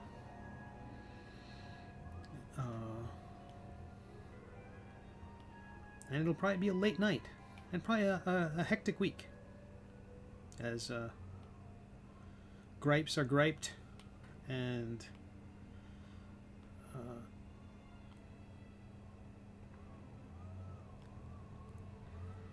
things get chaotic. But I'm optimistic. That is my weakness.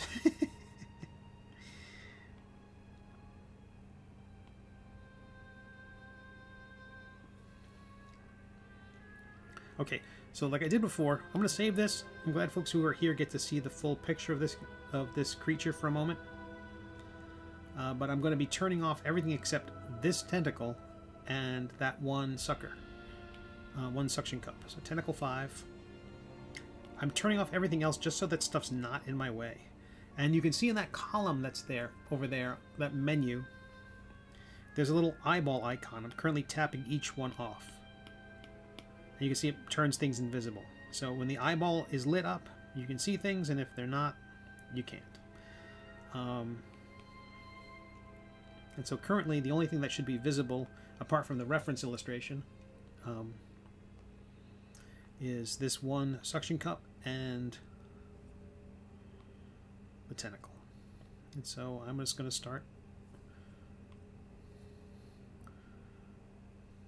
attaching suction cups. So it's about moving it, then rotating it using the red and blue axes. Now this is also where the tentacle is curving to the edge of the pot that the creature's coming out of. So who knows if anyone will see this.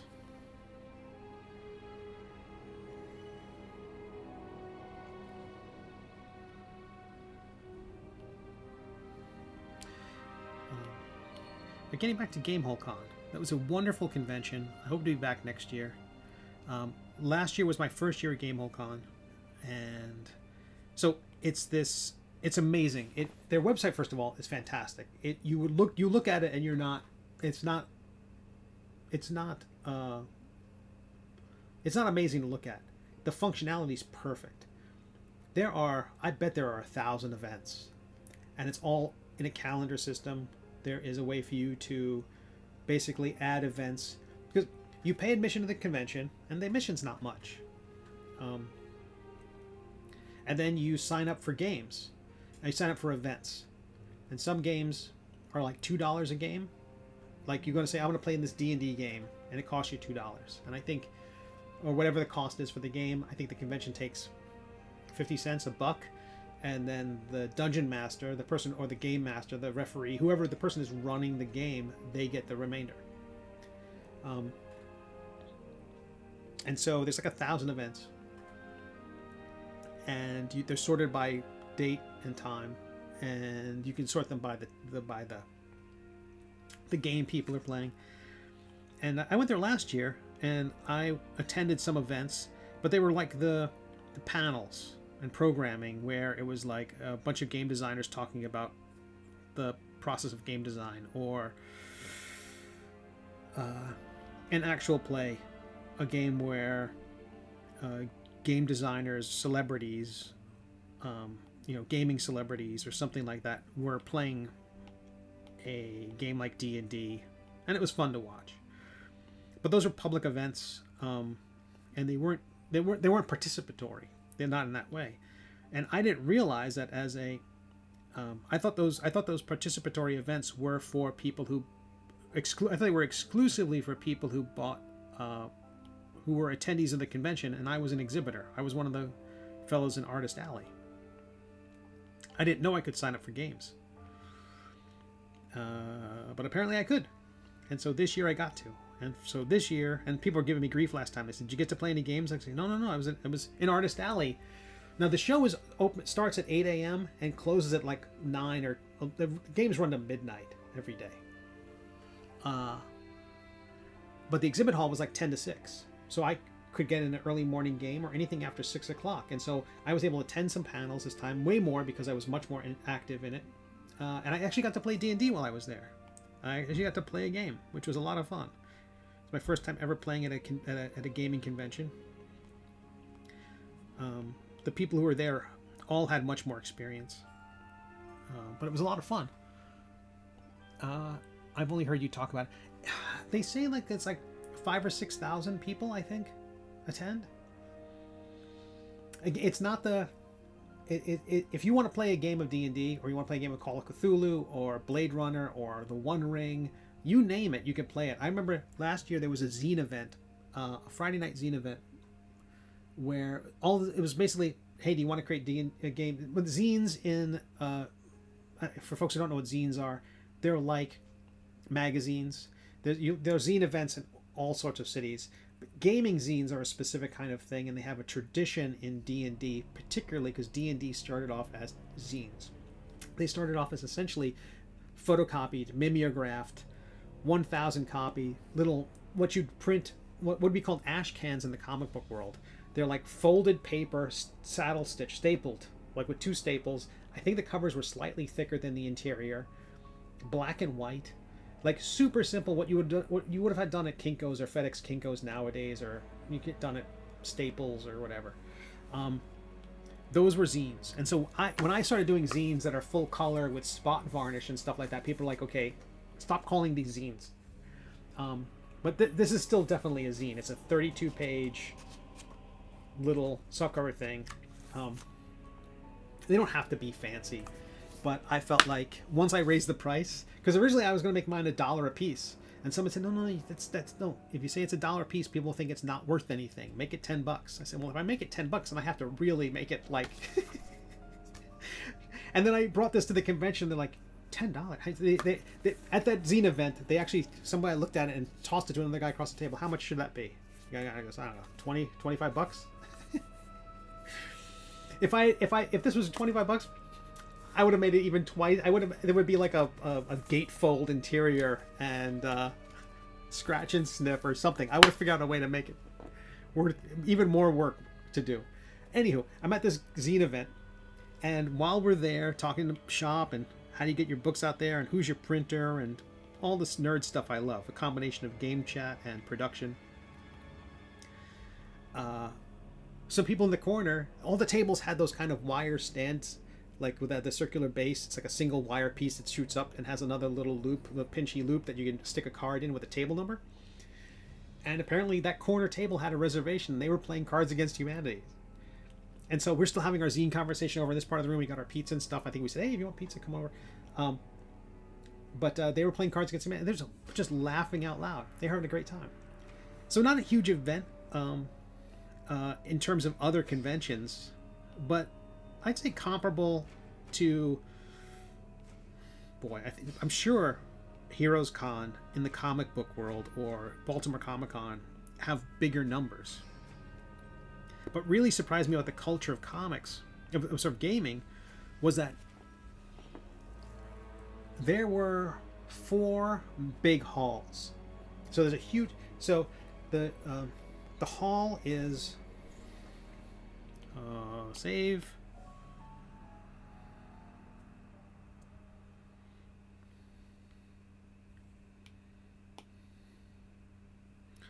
So the hall, let's use this one, big fat brush here. Big old hallway here. That's I probably messed up the scale. Here's the entrance ways. They're all along here. This section is just a series of meeting rooms. And then there's tables and food. There's a food court area and lots of tables here, lots of tables here. All along this, so this is all the big glass, I'm sorry. This whole lower area here is like a big glass atrium, inside which there are gaming tables. Every square inch is filled with gaming tables. There's a section here which just is called the pick and paint, where it's just brushes, magnifying lenses, and paint for painting minis. And this section is just full of people painting minis all weekend. They paid admission to the convention to paint minis. Then there's booths for podcasts and actual play shows that might have, for actual play is like Critical Role in Dimension 20 and things like that, Legends of Evantris, where people play D&D, usually streaming on Twitch and YouTube and places like that, and podcasts. And then over here and along the wall there were things like a demo row, where people had a game that they've invented and they're like, let me show you how to play it. Let's play a little bit. These are all meeting halls and other game rooms full of tables where people are playing specific games from specific companies. These are 4 big exhibit halls. This one was the exhibitor hall. This one was full of tables. This one was full of tables. This one was full of tables. When you go to Comic-Con, you're paying admission to get to buy stuff. It's basically, it's like, sure, you can meet the artists you like. You can go to attend panels, but almost always it's admission to go buy. You're paying money to go buy, to pay more money to buy stuff from other people. Maybe pay for an autograph, maybe get something signed, maybe buy a book or something like that. But it's almost like you're paying money, you're paying admission into a a bazaar to buy stuff. This is different. You're paying admission to play games, and the merchant section of it, the exhibit hall, is a secondary thought. Eric, how are you? Oh, good to see you.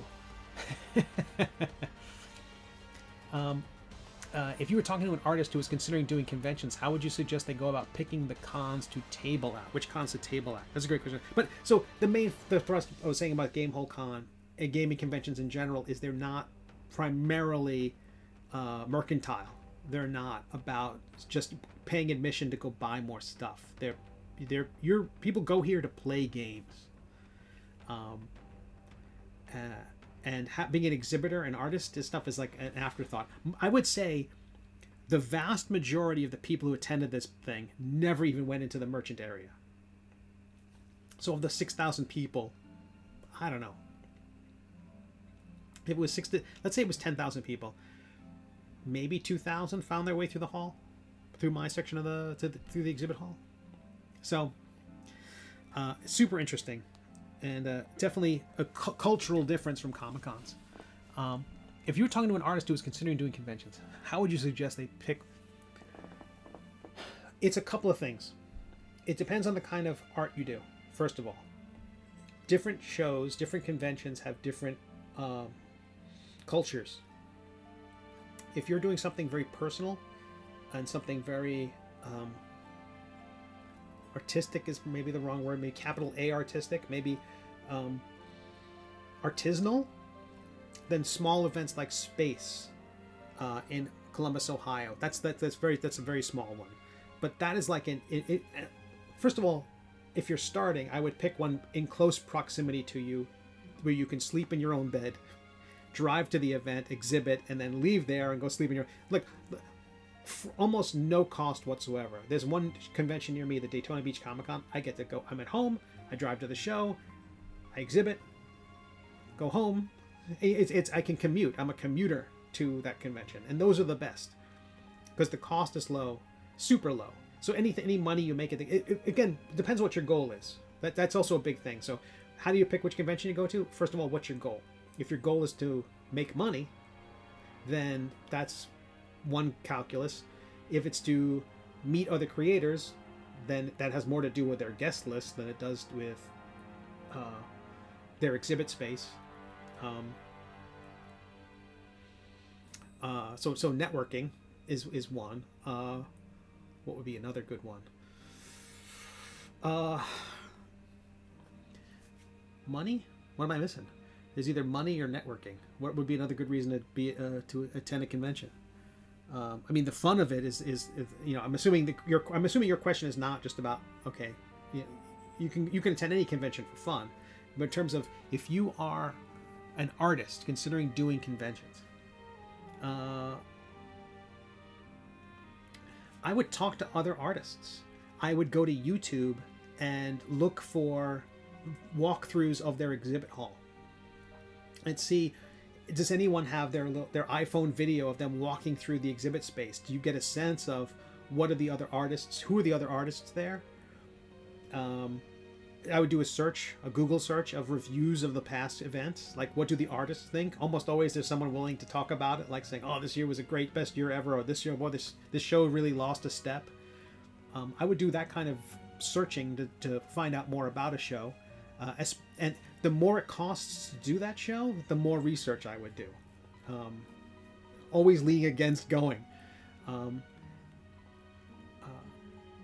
But I do think there's some shows worth, and I know friends of mine do this, they sit up at San Diego Comic-Con, and they're not trying to make money as much as pay for their own table, because I think their table's like $2,000. And it costs probably $500 to fly there, and probably another $1,000 to have a hotel for the 5 nights if they get there the day before.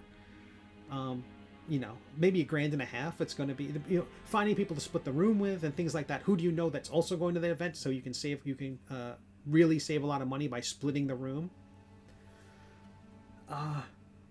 There are some gaming conventions I would like to set up at, but the exhibit hall's too small, or they're too geographically close to another convention I've done. Like GaryCon's apparently a great show. It's like Gamehole Con. It's in the same general geographic area, but it's 6 months later.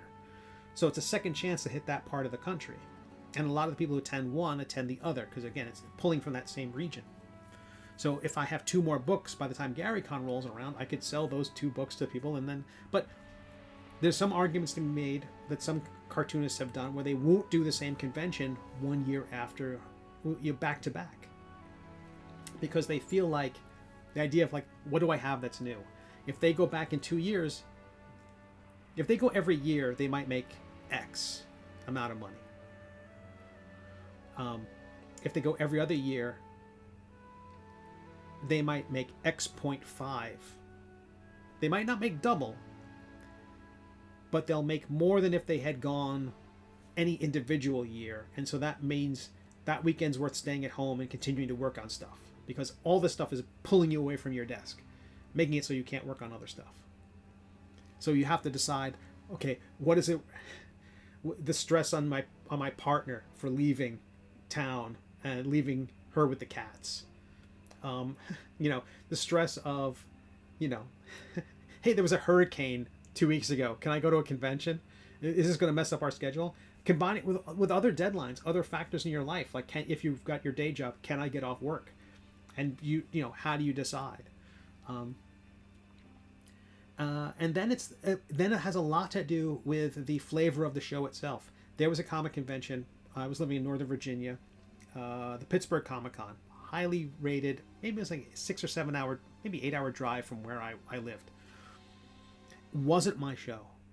I was doing a sci-fi series at the time, kind of upbeat, hopeful sci-fi. It was more of what I would call like tattoo art. Like if you drew skulls and pirates and blood, it had a kind of tattoo aesthetic to it, and that's what the people there wanted, because that was the culture of the convention. It's like going to an anime convention and bringing something that's not anime. Finding a place that's welcoming of your stuff. Now my art, it's a bad example because my art doesn't fit anywhere. My art is weird and not, it's people like, is it European?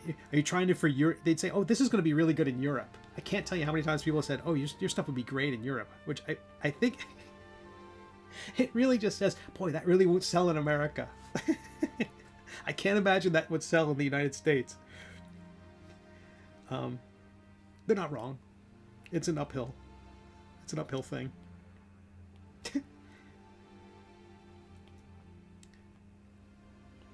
So finding a show that fits your aesthetic, that matches your aesthetic, the audience will be there for both. For the audience that's there, because that's the thing. You're not gonna change the audience. It's like having a show that would be successful on one network will not be successful on another network, because that's not the audience of that network. Stuff on Dropout TV might not work on Spike, and vice versa. Is Spike still a show? Is Spike still a thing? My go-to example was always like Spike versus Lifetime Channel.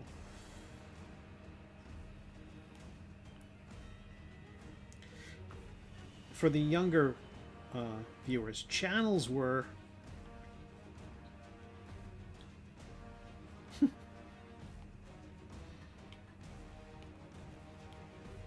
and when I say younger, I mean, of course, everyone on Earth at my age. My back, it just went out again.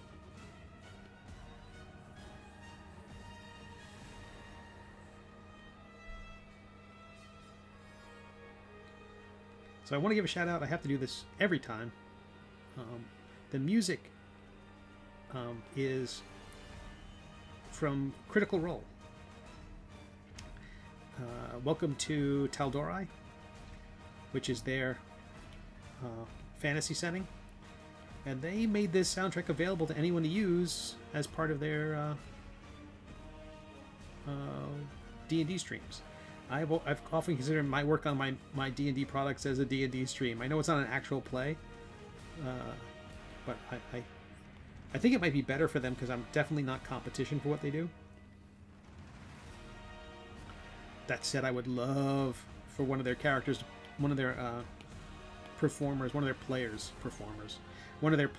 to play an Intoximancer. That'd be amazing. That's the sort of thing that would put my little venture on the map.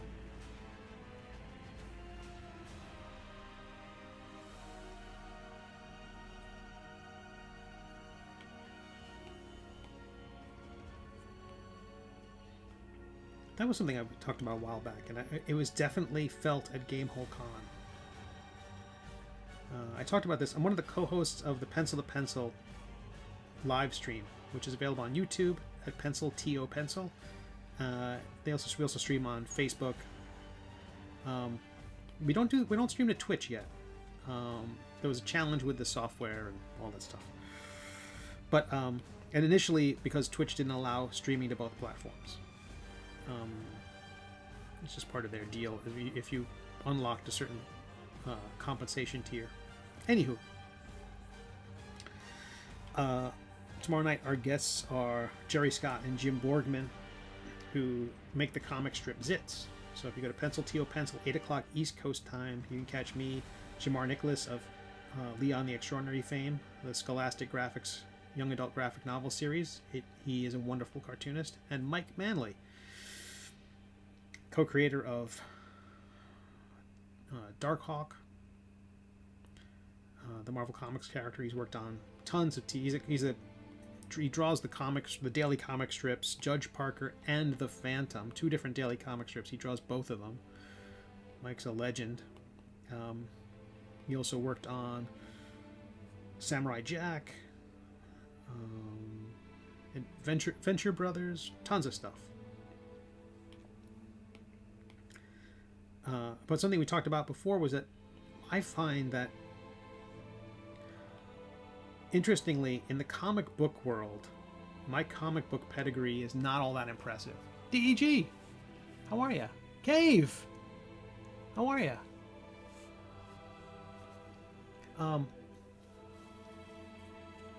I miss us.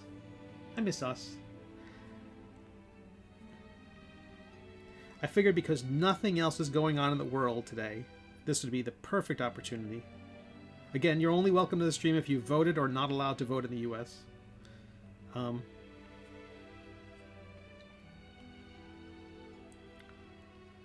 But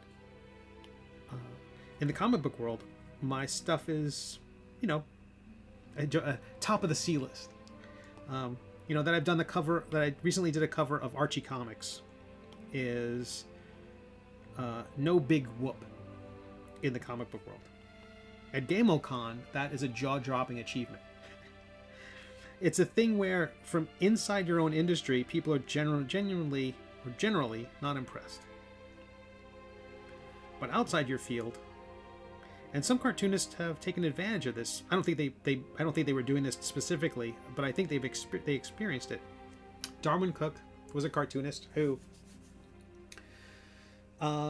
couldn't get the time of day in the comic book industry. Went off and did advertising stuff, and then with an amazing portfolio of advertising achievement, came back into comics. He was a better artist, yes, but also it was this huge pedigree.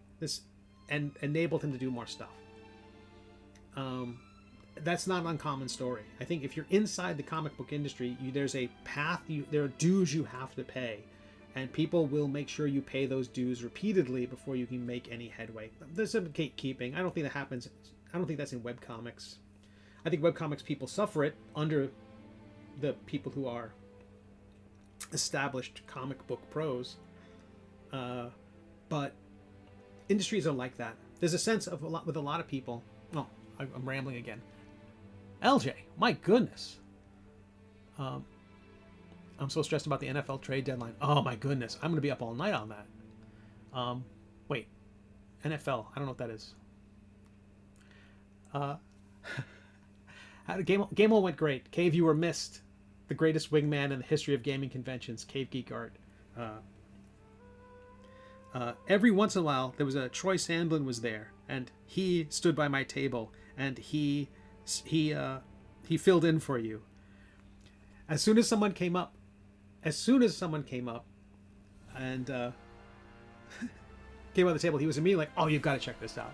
You got to check this out." But it went great. The Gamehole Con was wonderful.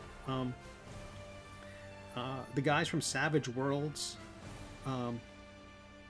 kept coming over and talking. And they seemed, they like talking shop.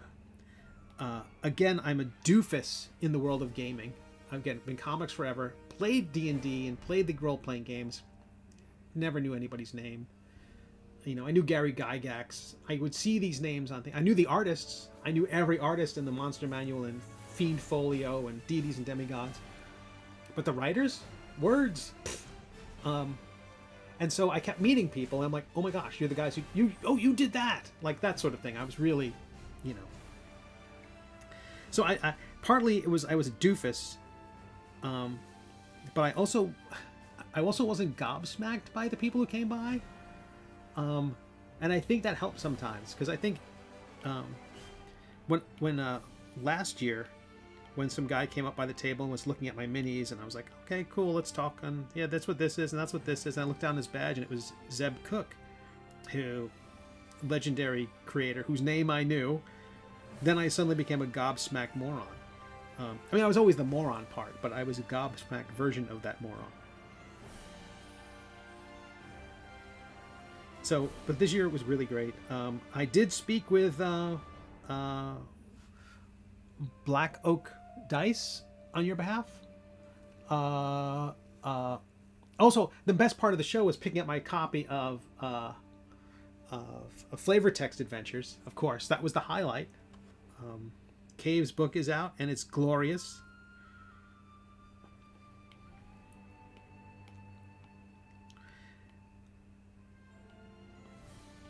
And we at Cave, you had cautioned me last year about a business partnership with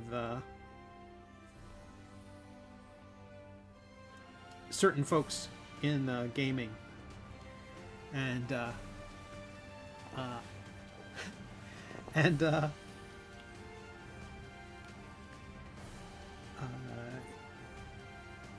you were right. I don't know if you saw any of the stories of the last couple of weeks. You were right about folks who you were not impressed with their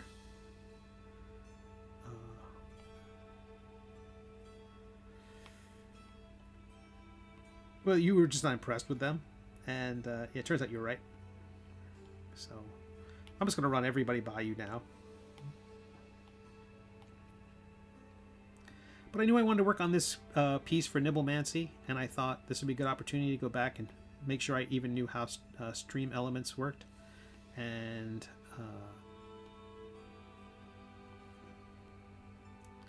so this is working on the Turkraken, which is from Nibblemancy. It is a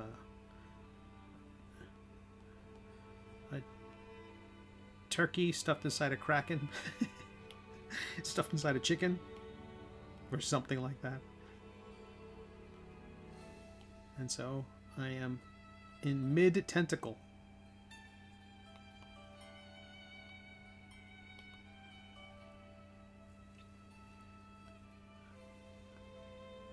Not impressed because I had a bad experience. Right. Well, I was trying to... I didn't want to characterize your experience if a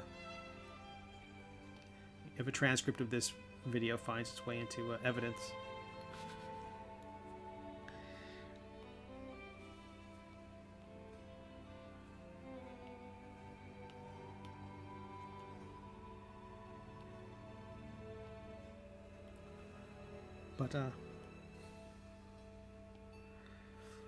But GameholeCon was great. I had a wonderful time. The books proved very popular. The Middle Age proved very popular. The highlight, as I mentioned before, was a dungeon master coming up to me, and she said that everyone at her table plays a different one of my subclasses, which is just amazing. That kind of made the whole weekend for me. Like right there, I'm like, that's the best. I really like Craig a lot. He is very nice. I like what he does. He definitely feels like someone who's an innovator in his space, but, and correct me if I'm wrong, but is also besieged on all sides by imitators.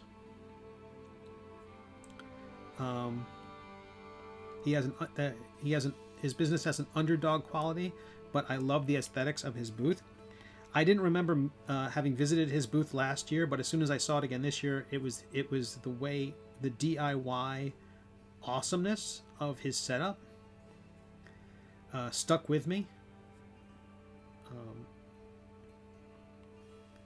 And he was just a super nice guy, and I could tell he was giving everyone who came by his booth lots of attention. He's very proud of the stuff he makes. This is a dice maker, and a bag maker, and he does excellent. He makes excellent products. It looks like super charming, and so I absolutely think I can help him, and I'd like to help him, and I think he can help me as well. I think one of the things I have not been able to have as part of any of my RPG projects has been dice, and I would like to have dice.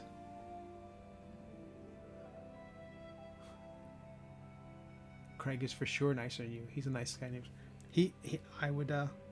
I'm hurt. Because I'm still the most sensitive guy. Take that, Craig. He is very nice. He is super nice.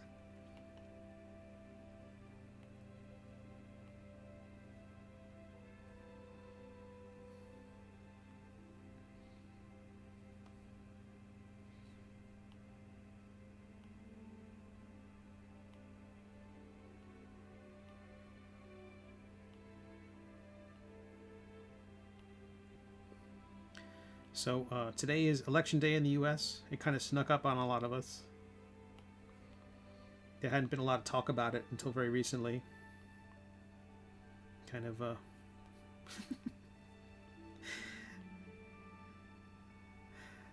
being in Wisconsin at Gamehole Con, I got to see a lot of billboards and ads. Oh my goodness. A swing state is a different world.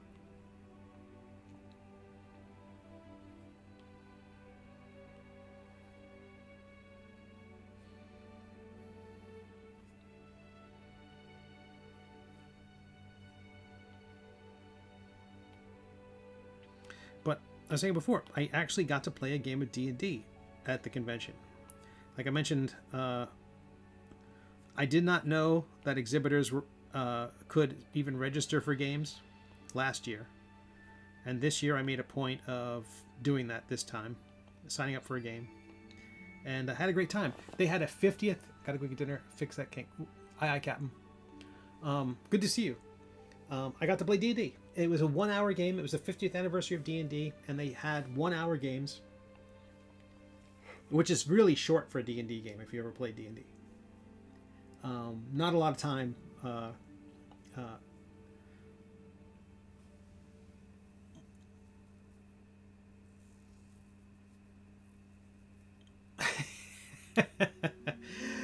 DEG, I get that. I'm down here in Florida, and I'm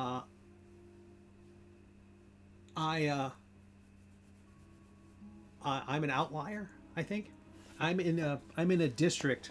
I'm in the district that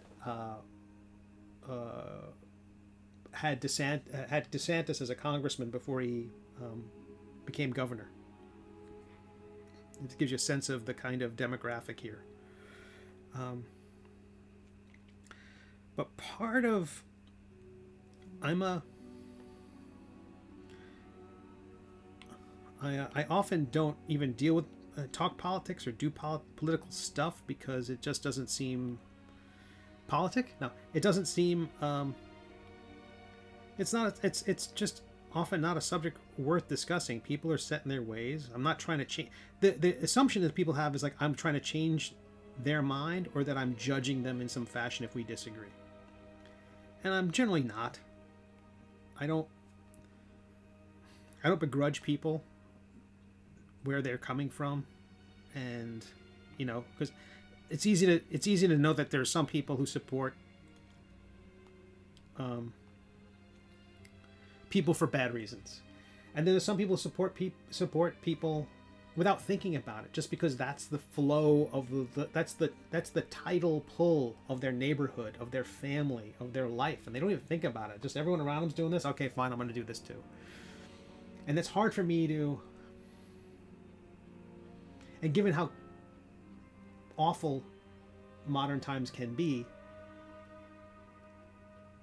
that those external things are often the things that people don't even have bandwidth to deal with. They're dealing with their kids or their life or their, I don't know, their autoimmune condition or their whatever it is. There's just so much in people's lives that they're like, they can't process. And I don't want that to be, I don't want to judge people if they don't have that. It's not like if they've spent as much time as I have thinking about certain things, and then they come to a different conclusion, then that's okay. Let's chat if you feel like chatting. But again, if they get there, so be it. But that's, you know, I have more important things to do. This stupid tentacle thing in the long run in my life is more important in my life. But voting the way I have to vote in order to defend my friends, in order to defend people I care about, in order to defend people who, you know, don't have a lot of middle-aged cis white dudes in their corner, you know, that matters, I think.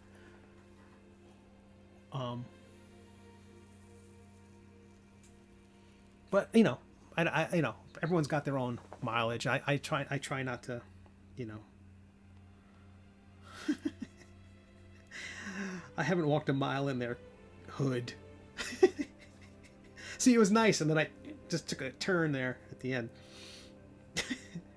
That's why that dice guy's nicer than I am. I'm still a New Yorker at heart. I gotta write maledictus lines from somewhere.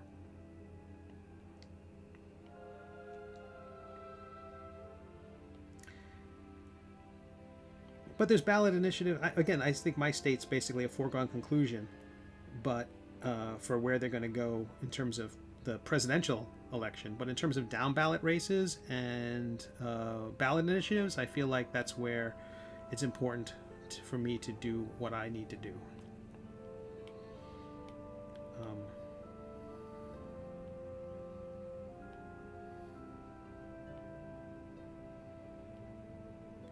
But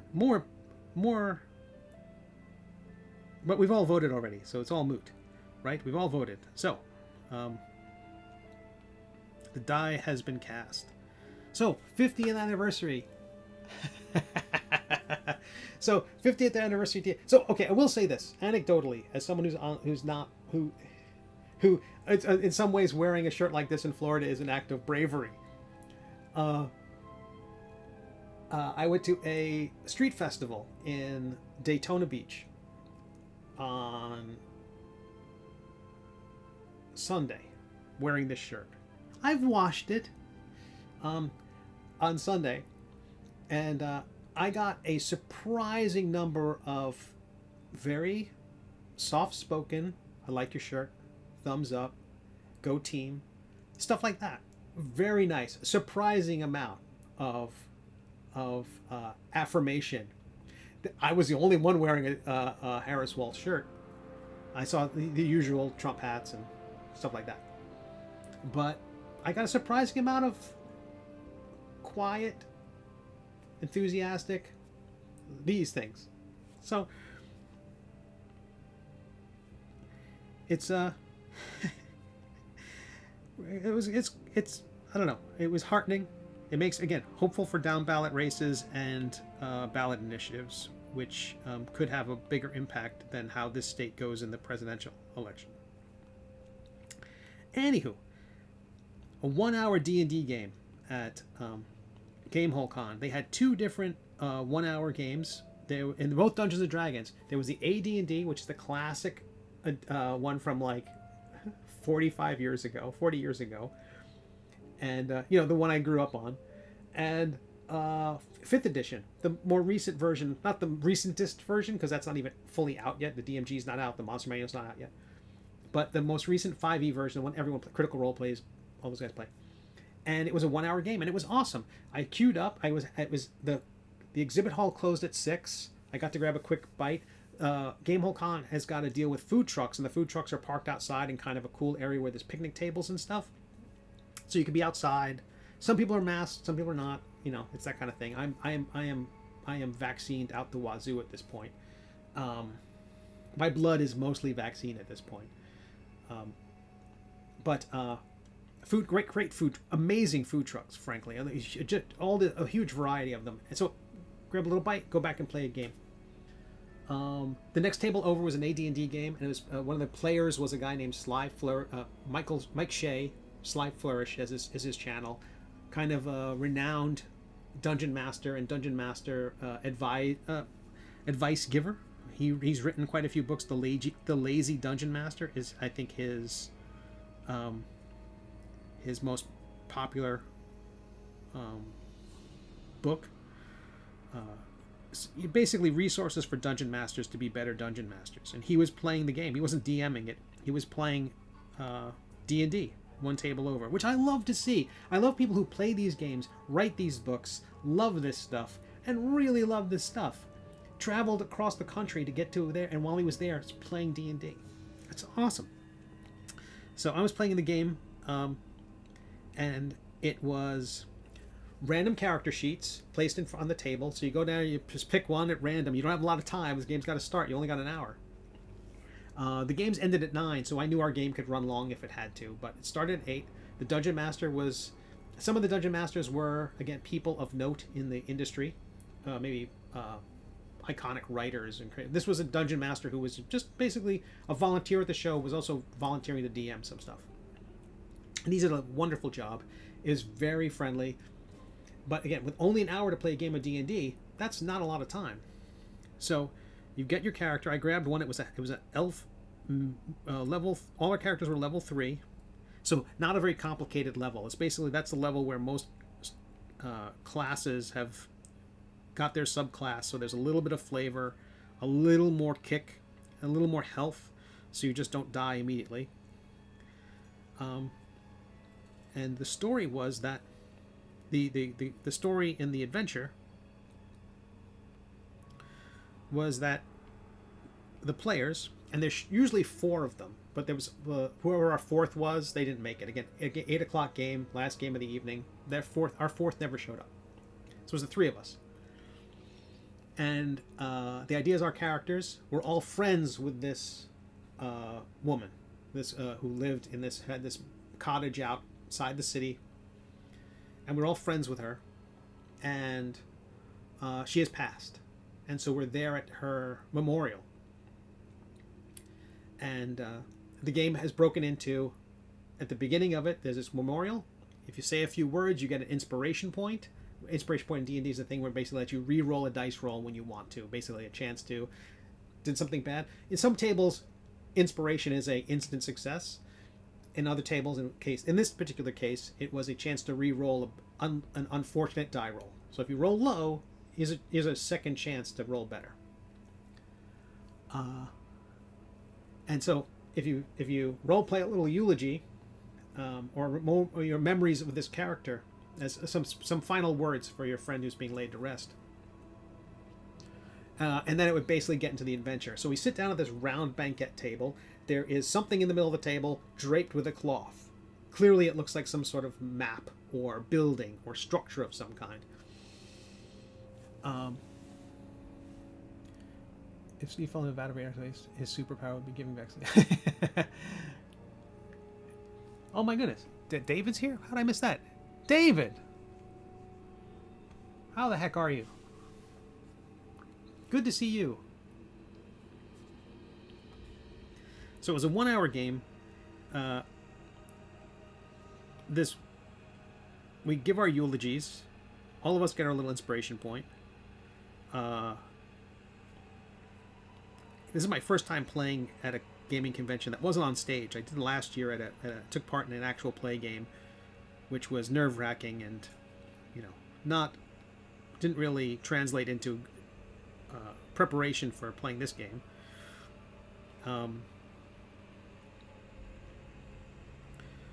But We find out that this friend of ours, this woman who's passed, is was taking care of a dragon egg, and asked us to take care of it. And we're like, what? Wait, what? And we go into the none of us have been in her cabin. We have to find it. It's a single room. There's no other room. We have to find the trap door. We go down the basement. There's clearly a nest, a cradle that would have held the dragon egg. The dragon egg's missing. There are footprints leading nowhere. And the woman had a magic device of some kind that we could locate anything. And so at this point they broke out a physical wooden puzzle. It was a disc that had 6 metal pegs placed in irregular positions around the outside of it. In the center of it was a map. And it had 3 chains of different lengths that had a hoop on each end and a hoop at an irregular part in the middle. And the idea was it would... Oh no! Wait. It had 3 hoops in it, and there was a gold hoop. So there was each chain had silver hoops, and then between 2 of the silver hoops was a gold hoop. And the idea was the 9 pegs around the outside of the thing. Excuse me. You would have to affix the 3 hoops, and wherever the gold hoop was, if you attached all these chains properly, the gold hoops would line up, and I can't remember if it was 2 hoops or 3. Anyway, the gold hoops would line up. It was pretty easy to go, okay, the shortest hoop, because we could see the shortest distance for these things would be, so I was able to go, okay, but this one goes here, right? And everyone nodded. After that, I was completely lost. The woman who was playing next to me apparently does a lot of escape room stuff, and she's like, don't line up the pegs, line up the hoop, the gold hoop. So once we had another gold hoop in position, it was easy to figure out where the other ones went. So she was brilliant. And the DM said, we are the fastest. Thanks to her, we were the fastest to have figured that out. And that immediately let us teleport to this place, figure out another puzzle, and then the tarp comes off the map in the middle, and it's this beautiful dwarven forge map of the forest where this evil hag is trying to be the one who imprints on the dragon when it hatches. And so I was with there was a rogue, level 3 rogue, a level 3 fighter, and me, a level 3 wizard with very little hit points, no strength. And there was this mini tower, where there's another cradle where the dragon egg is, and there's fire under it to kind of help hatch the dragon, and the hag is there. And the dungeon master says, okay, basically this egg's going to hatch in 18 seconds. So do what you have to do, because when it cracks open, she will imprint on it. You know that this dragon will imprint on her.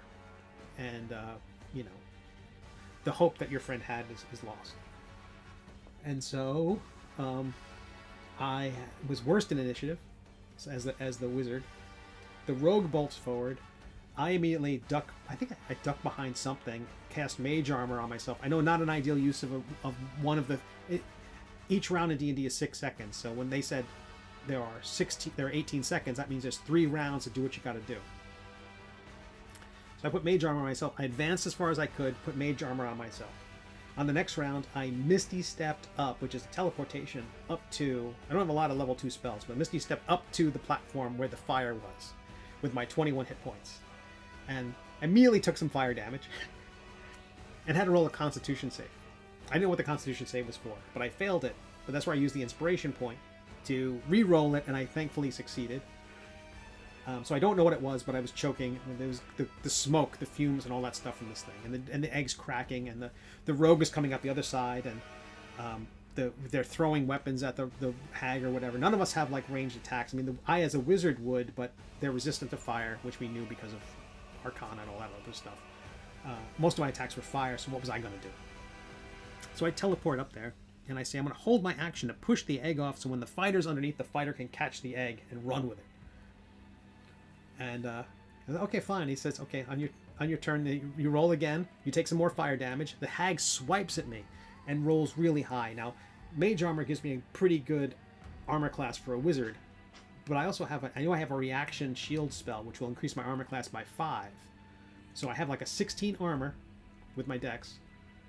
So if I use my reaction, I can boost that up to 21 if I ever need to. So I was thinking, okay, she swings at me. If she gets like a 22, if she gets a 20, 19 or something like that, I can block it. She rolled a 22. So even the reaction wouldn't help me. And she I was down to 5 hit points. Between the fire and that massive attack, I'm like dwindling. So I was down to 6 hit points. The fire burns me. The DM rolls low. I only take 1 point of damage. Down to 5 hit points. And then I failed the Constitution save, which means if I'm still on there next round, I die. And my thinking was, if I'm still on here next round, I'm dead anyway. She's going to kill me. So it's apparently other tables, it was a lot easier to move the egg. He was like, okay, with your 9 strength, Mr. Wizard, you're going to have a tough time pushing this egg. So I had to roll, and thankfully, with my terrible strength, I was able to nudge the egg down into the arms of the fighter, who rushed the egg behind a pillar, and the dragon imprinted on the fighter. So now the dragon was no longer something the hag could use, and I Misty stepped out of there. So I had one less level 2 spell, and I bamfed out with my 5 hit points. And the hag, having failed her mission, just left. And we ran out of time, and our party of only 3 people succeeded where this dungeon master said only 2 of the 4 succeeded. 2 of the 4 games he ran succeeded, so we were one of those. That felt pretty good. The only reason we did is because we had thanks to that player who could figure out that puzzle so quickly. That was awesome. But they did it all within an hour, and here's the character sheet. You keep the character sheet as a souvenir from the event. There was a little ribbon that you could affix to your badges. And I think a lot of conventions are doing now. Most badges you have are kind of like these, I don't know, 3 inches across, 3.5 inches across, and there's a little ribbon that affixes to the back and hangs like a little token or a little ribbon to the badge. And then people end up getting lots of these ribbons for various things. There were some for pronouns, there were some for charities, there were some for this 50th anniversary event. So it was lovely. It was a lovely thing.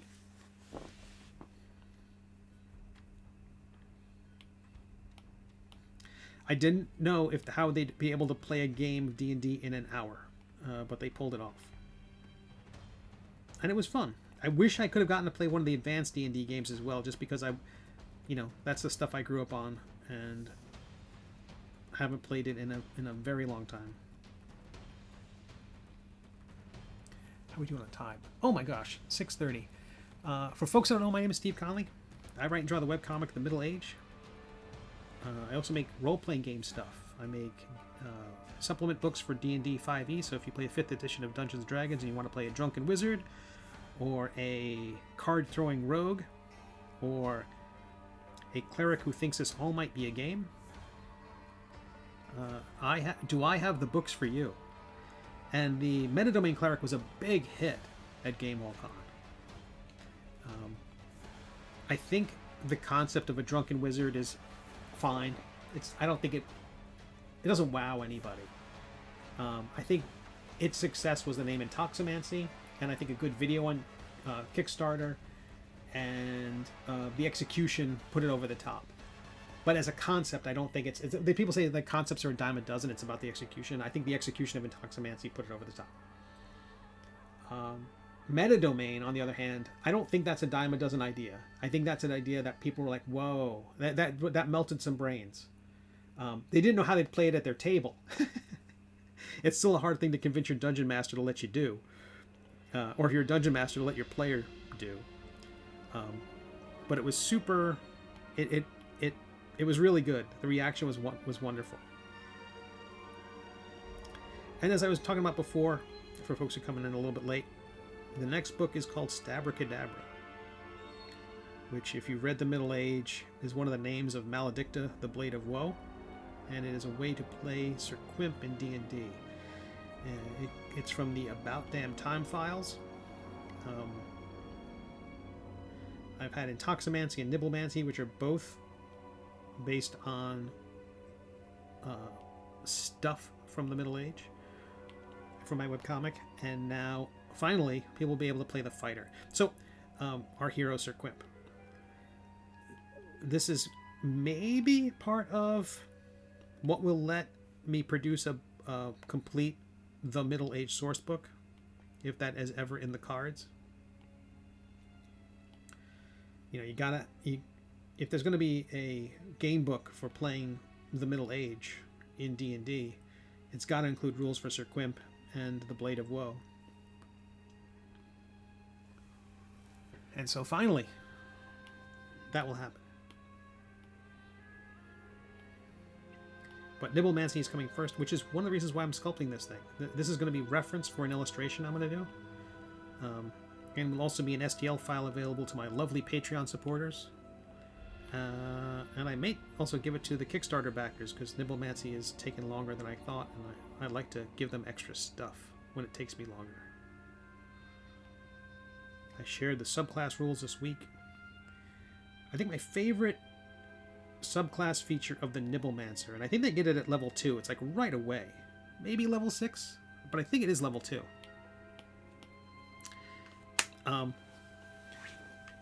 In D&D, magic can have 3 elements to it. It can have the verbal component, you know, the abracadabra, the things you have to say. You know, if you're silenced or gagged, you can't do those parts of it, and then you can't cast the spell. But if you at the very least, most spells have a verbal component. Then there's a semantic component, the part where you use hand gestures or symbols or something that are part of the spell casting. And then there's a material component, where sometimes it's a the feather of a bird, or a bit of an acorn, or something like that. For Nibblemancer's, and it's extremely situational, if your spell has a material component that is edible, and you eat that, has at least one component that's edible, and you eat that edible component as part of the spell, then targets of that spell have disadvantage on the saving throw. The example of that is, there's a spell called Slow, which is quite devastating. I think it affects up to 8 targets within an area of effect. So your wizard conjures a spell, and in some area, targets within that area that you choose. I think it can avoid your friends. It's not like a thing that just blankets and hits everybody in the area, like a fireball or fairy fire or something like that. It's a thing where within that area you pick up to these 8 targets. They have to make a saving throw, and if they fail the saving throw, they can only do one thing per round, like one attack. So even if they have multiple attacks, they can only attack once. If they have a bonus action or reaction, they can't use them, and their movement is halved. And I think their armor class goes down too, because they're slower targets. They're easier to hit. So it's a devastating debuff that you can hit people with. Its material component is a drop of molasses. So if you eat that drop of molasses as part of casting that spell, they have disadvantage on the saving throw. To me, that fits into the Nibblemancy subclass very well. It's extremely powerful. It's super situational. There aren't a lot of spells that have edible. I mean, I don't go through the list of saying what's edible or not. I don't know. I suppose if you play an Arakoa, a bird person, what's edible for you might be different than if you're a halfling. Or if you're a construct that doesn't eat, but can you ingest metal? Is there, basically I'm going to leave that to the individual dungeon master, game master, and player based on who their character is. I didn't want to get into what is edible and what is not edible. And if it has multiple edible components, I don't think you need to make a parfait out of it. I think you just have to eat one of them, and that's plenty. But I really like that one a lot. It's real easy with these games to make the ability, oh, you get an advantage on this or blah blah blah. It's like a +1 sword. +1 sword's awesome. It's also not creative. It's like it's a extra point of damage, or it makes it slightly 5% easier to hit the target. That is not. I mean, doing damage is fun, but it's not. to me, that's not the kind of fun I'm trying to build into these games.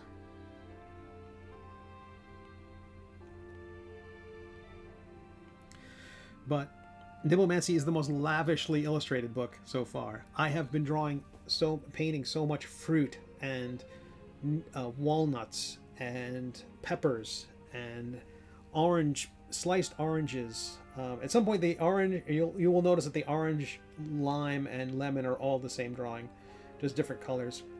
It's just so much. I'm just decorating the book so much. David, if you're still there, I'm sorry. I heard you were miserable. Wait, is that what you're saying? I'm at miserable? Or was that a new email address? I understand you and the birthday lady are under the weather. I hope you're feeling better.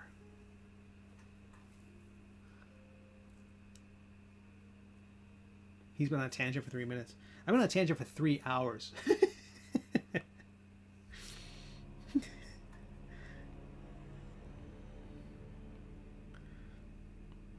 I started this off by saying I haven't been streaming as much. It's just hard to vamp for so many hours. I'm like, okay, maybe it's not. But I hope everyone's having a lovely day. I hope everyone has a lovely evening. I hope the night turns out the way exactly as you would hope it would. I'm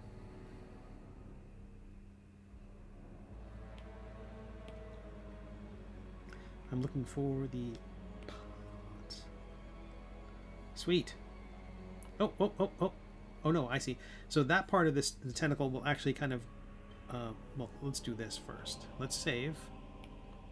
And this is where the thing choked before. I bet it'll do it again. Like we got this long drop-down menu here. When I merge all these suction cups together... Let's do this. It then makes the drop-down menu... Oh, let me do this. Sorry, let me clone that again. Turn the original one off. Just to have a backup of it in case I need a unmerged one. So I'm going to save.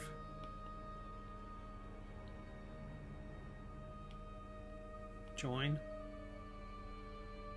Save again. Sick Julie's really sick. I have way too much work to do, and I'm nervous about the election. Oh, I'm sorry. Yeah, I get that about the election. There is a group of mahjong players at the Panera I go to who oh wait, there's an extra. I don't need to select them. There's an extra sucker which I don't need at the moment. Who would wear Harris? Oh, that's exactly the same problem as before. I can't scroll up on that menu because of what's happening. Save. Turkraken. And they saw me. I have like a Harris Waltz sticker on the back of my iPad, which is easy to find, easy to see, and they would always give me a thumbs up or whatever. And they were wearing their Harris t-shirts. Again, in Florida, it's an uncommon thing. But part of my thinking was that if the outcome is the way I think it will be, in that this person has never won an election, why would he start now?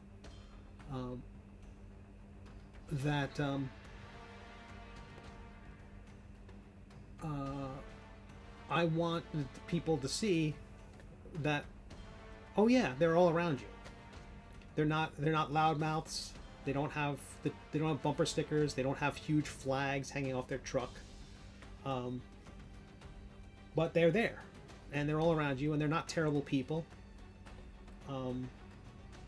Regardless of what you've been told, if you're of different political persuasion than me, I don't think I'm a demon. That's exactly what a demon would say. And so I think it was important just to represent. But I'm optimistic. I know I'm cautiously optimistic. I'm of the opinion... Let me open up this amulet. Amulet of the Last Stand. And then open up the Turkraken again. Gonna crash? You can crash if you want to. I'm fine with it.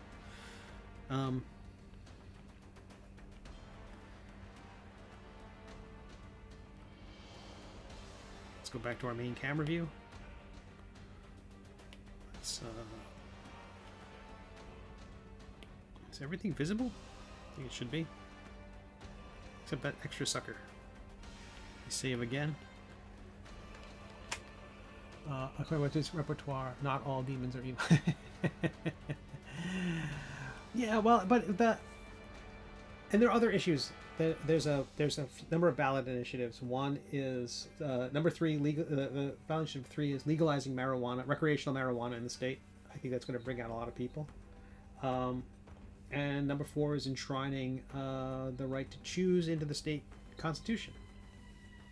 I think that's also going to bring out a lot of people. Although I'm in an area where there's lots of churches, and a lot of the churches had vote no on 4 up there. So there was a lot of campaigning the other way. But I don't know. I hope that I remain cautiously optimistic.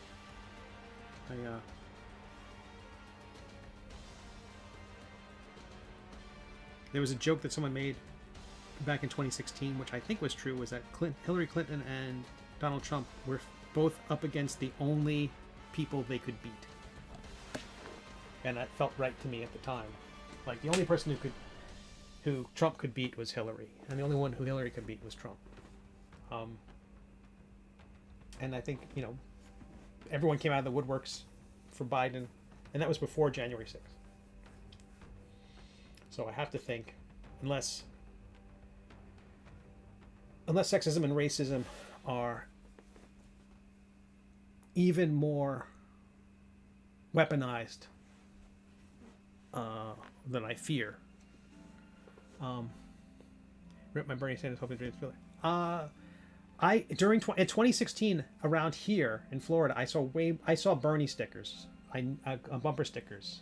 I never saw. Oh, another thing. I know that the GOP ground game was sort of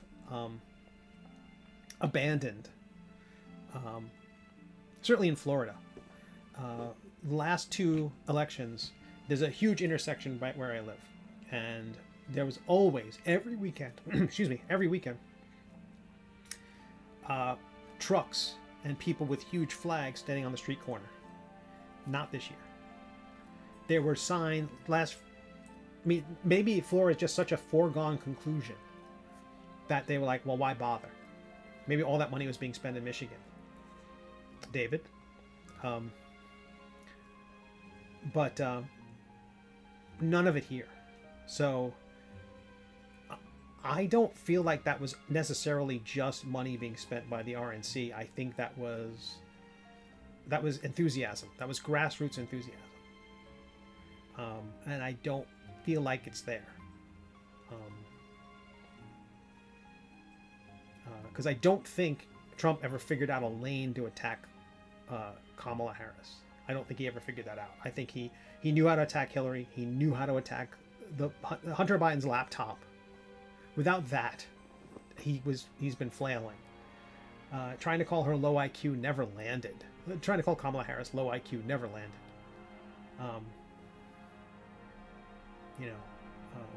So anyway, I remain optimistic. Anywho, you are lovely people. I'm sorry I was rambling there. That's not my usual shtick. But here's the Turkraken. There's much more I have to do. Like you can see in the drawing there, there's like all these kind of liquidy type textures I need to put on the top of the tentacles. These kind of drippy bits that are coming off the side were meant to, be water, or like the creature's made of some sort of gelatinous material. I'm going to soften those into the form. There's going to be a crown on that. It's still there. I maybe need to make it more pronounced. This kind of feathery bits on the top. I think I might make that more pronounced.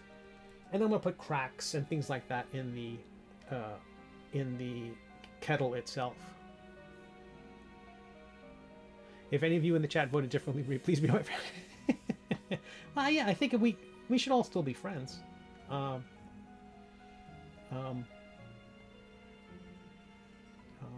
Yeah, I don't see that ever getting in the way. And that's one of the things about being in Florida. When I was up in Northern Virginia, it was very much we're all on the same page. It's all very echo chambery. Down here, it's a much more. I talk to other people. I differ from them. I definitely get the vibe that when they talk to me, they think, "Oh, I'm one of the good ones." But that's good. At least I'm not shunning them, even if I think they're horribly wrong. But they think I'm horribly wrong. So it's all even. If there's anything to be optimistic about, I get the feeling a lot of people are burned out on the divisive hostility. Oh, I don't know. I think hostility is. I think that's in all of us. I think that's evergreen. I think there'll be a regression. I hope so. I think there isn't. If Trump loses, I think he will. Whether he admits it or not. I think there is not another person in their party who can get everyone to bend the knee the way he is. They're generally in lockstep. It's generally a very lockstep party. But I don't see anyone being able to do what he did. And also they won't be as such a mess. Previously on America's Descent to Madness, in 2016, he got all this free attention because he was roasting the other Republicans, and Republicans were all glued to it because they're like, "What's happening?" And the Democrats and the on the left love it because they were attacking each other, and he was roasting, Low Energy Jeb, Little Marco, Lion Ted, just wrecking ball to the party. J.D. Vance is calling him America's Hitler. Lindsey Graham is calling him J.D. Vance, and Lindsey Graham's calling him like he'll be the ruination of the party. Basically, he's setting fire to the Republican Party. So after doing that, Low Energy Jeb, did I say that one? After doing this, after decimating the party and wrecking their standard bearer, Jeb Bush, he gets into office through a electoral college. I don't know, once in a century mistake, and doesn't know, and right now he's alienated everyone in the Republican Party, and the only people left in the Republican Party who are there for him are the lowest forms of the Bannons and the Stephen Millers and all these kind of troglodyte creatures. So he's surrounded by monsters until all these others finally turn around and they except Liz Cheney, they all kiss the ring, sell their souls. They're already badly tarnished souls, and there was just nobody left so he has this rogues gallery of advisors, and then all the other guys go off to do the Lincoln Project and all these other things that are just basically anti-Trump, never Trumpers. So there's no one left. It's all amateur hour. Generals step up to be chief of staff just to try to keep him from plunging us into war or launching nukes at hurricanes. There's a great photograph of his cabinet, his entire staff, him behind the Resolute desk, flanked by 25, 30 people. Only one of those people has not renounced him. It was like Nikki Haley. Everybody else is going the other way. Anywho, you're all lovely. Thank you all for being here. I don't know when I'll stream next, but I'm gonna go get some dinner. You're all lovely. I miss you all. Thank you for being here. I hope the birds are singing in the morning. I hope it's that moment after. Hope it's the moment. There's that moment after an Endgame. Spoilers. in Avengers Endgame where after the Hulk snaps and, you know, Hawkeye's phone starts ringing and the blast doors come up and the birds are outside and things are chirping right before the missiles rain down. I'm hoping no missiles. I'm hoping we just have the birds chirping, the blast doors will come up and the birds will be chirping and life will go on. It was so good to see you. I miss everybody. Thanks, Cave. Thanks, David. Thank you, DEG. Thank you, LJ. Thank you, Eric. Moose, being here the whole time. You're all fantastic, lovely, symmetrical people, and I will see you all next time. Oh, and find me over on Blue Sky. Steve Conley. SteveConley on Blue Sky. And, yeah, you're the best.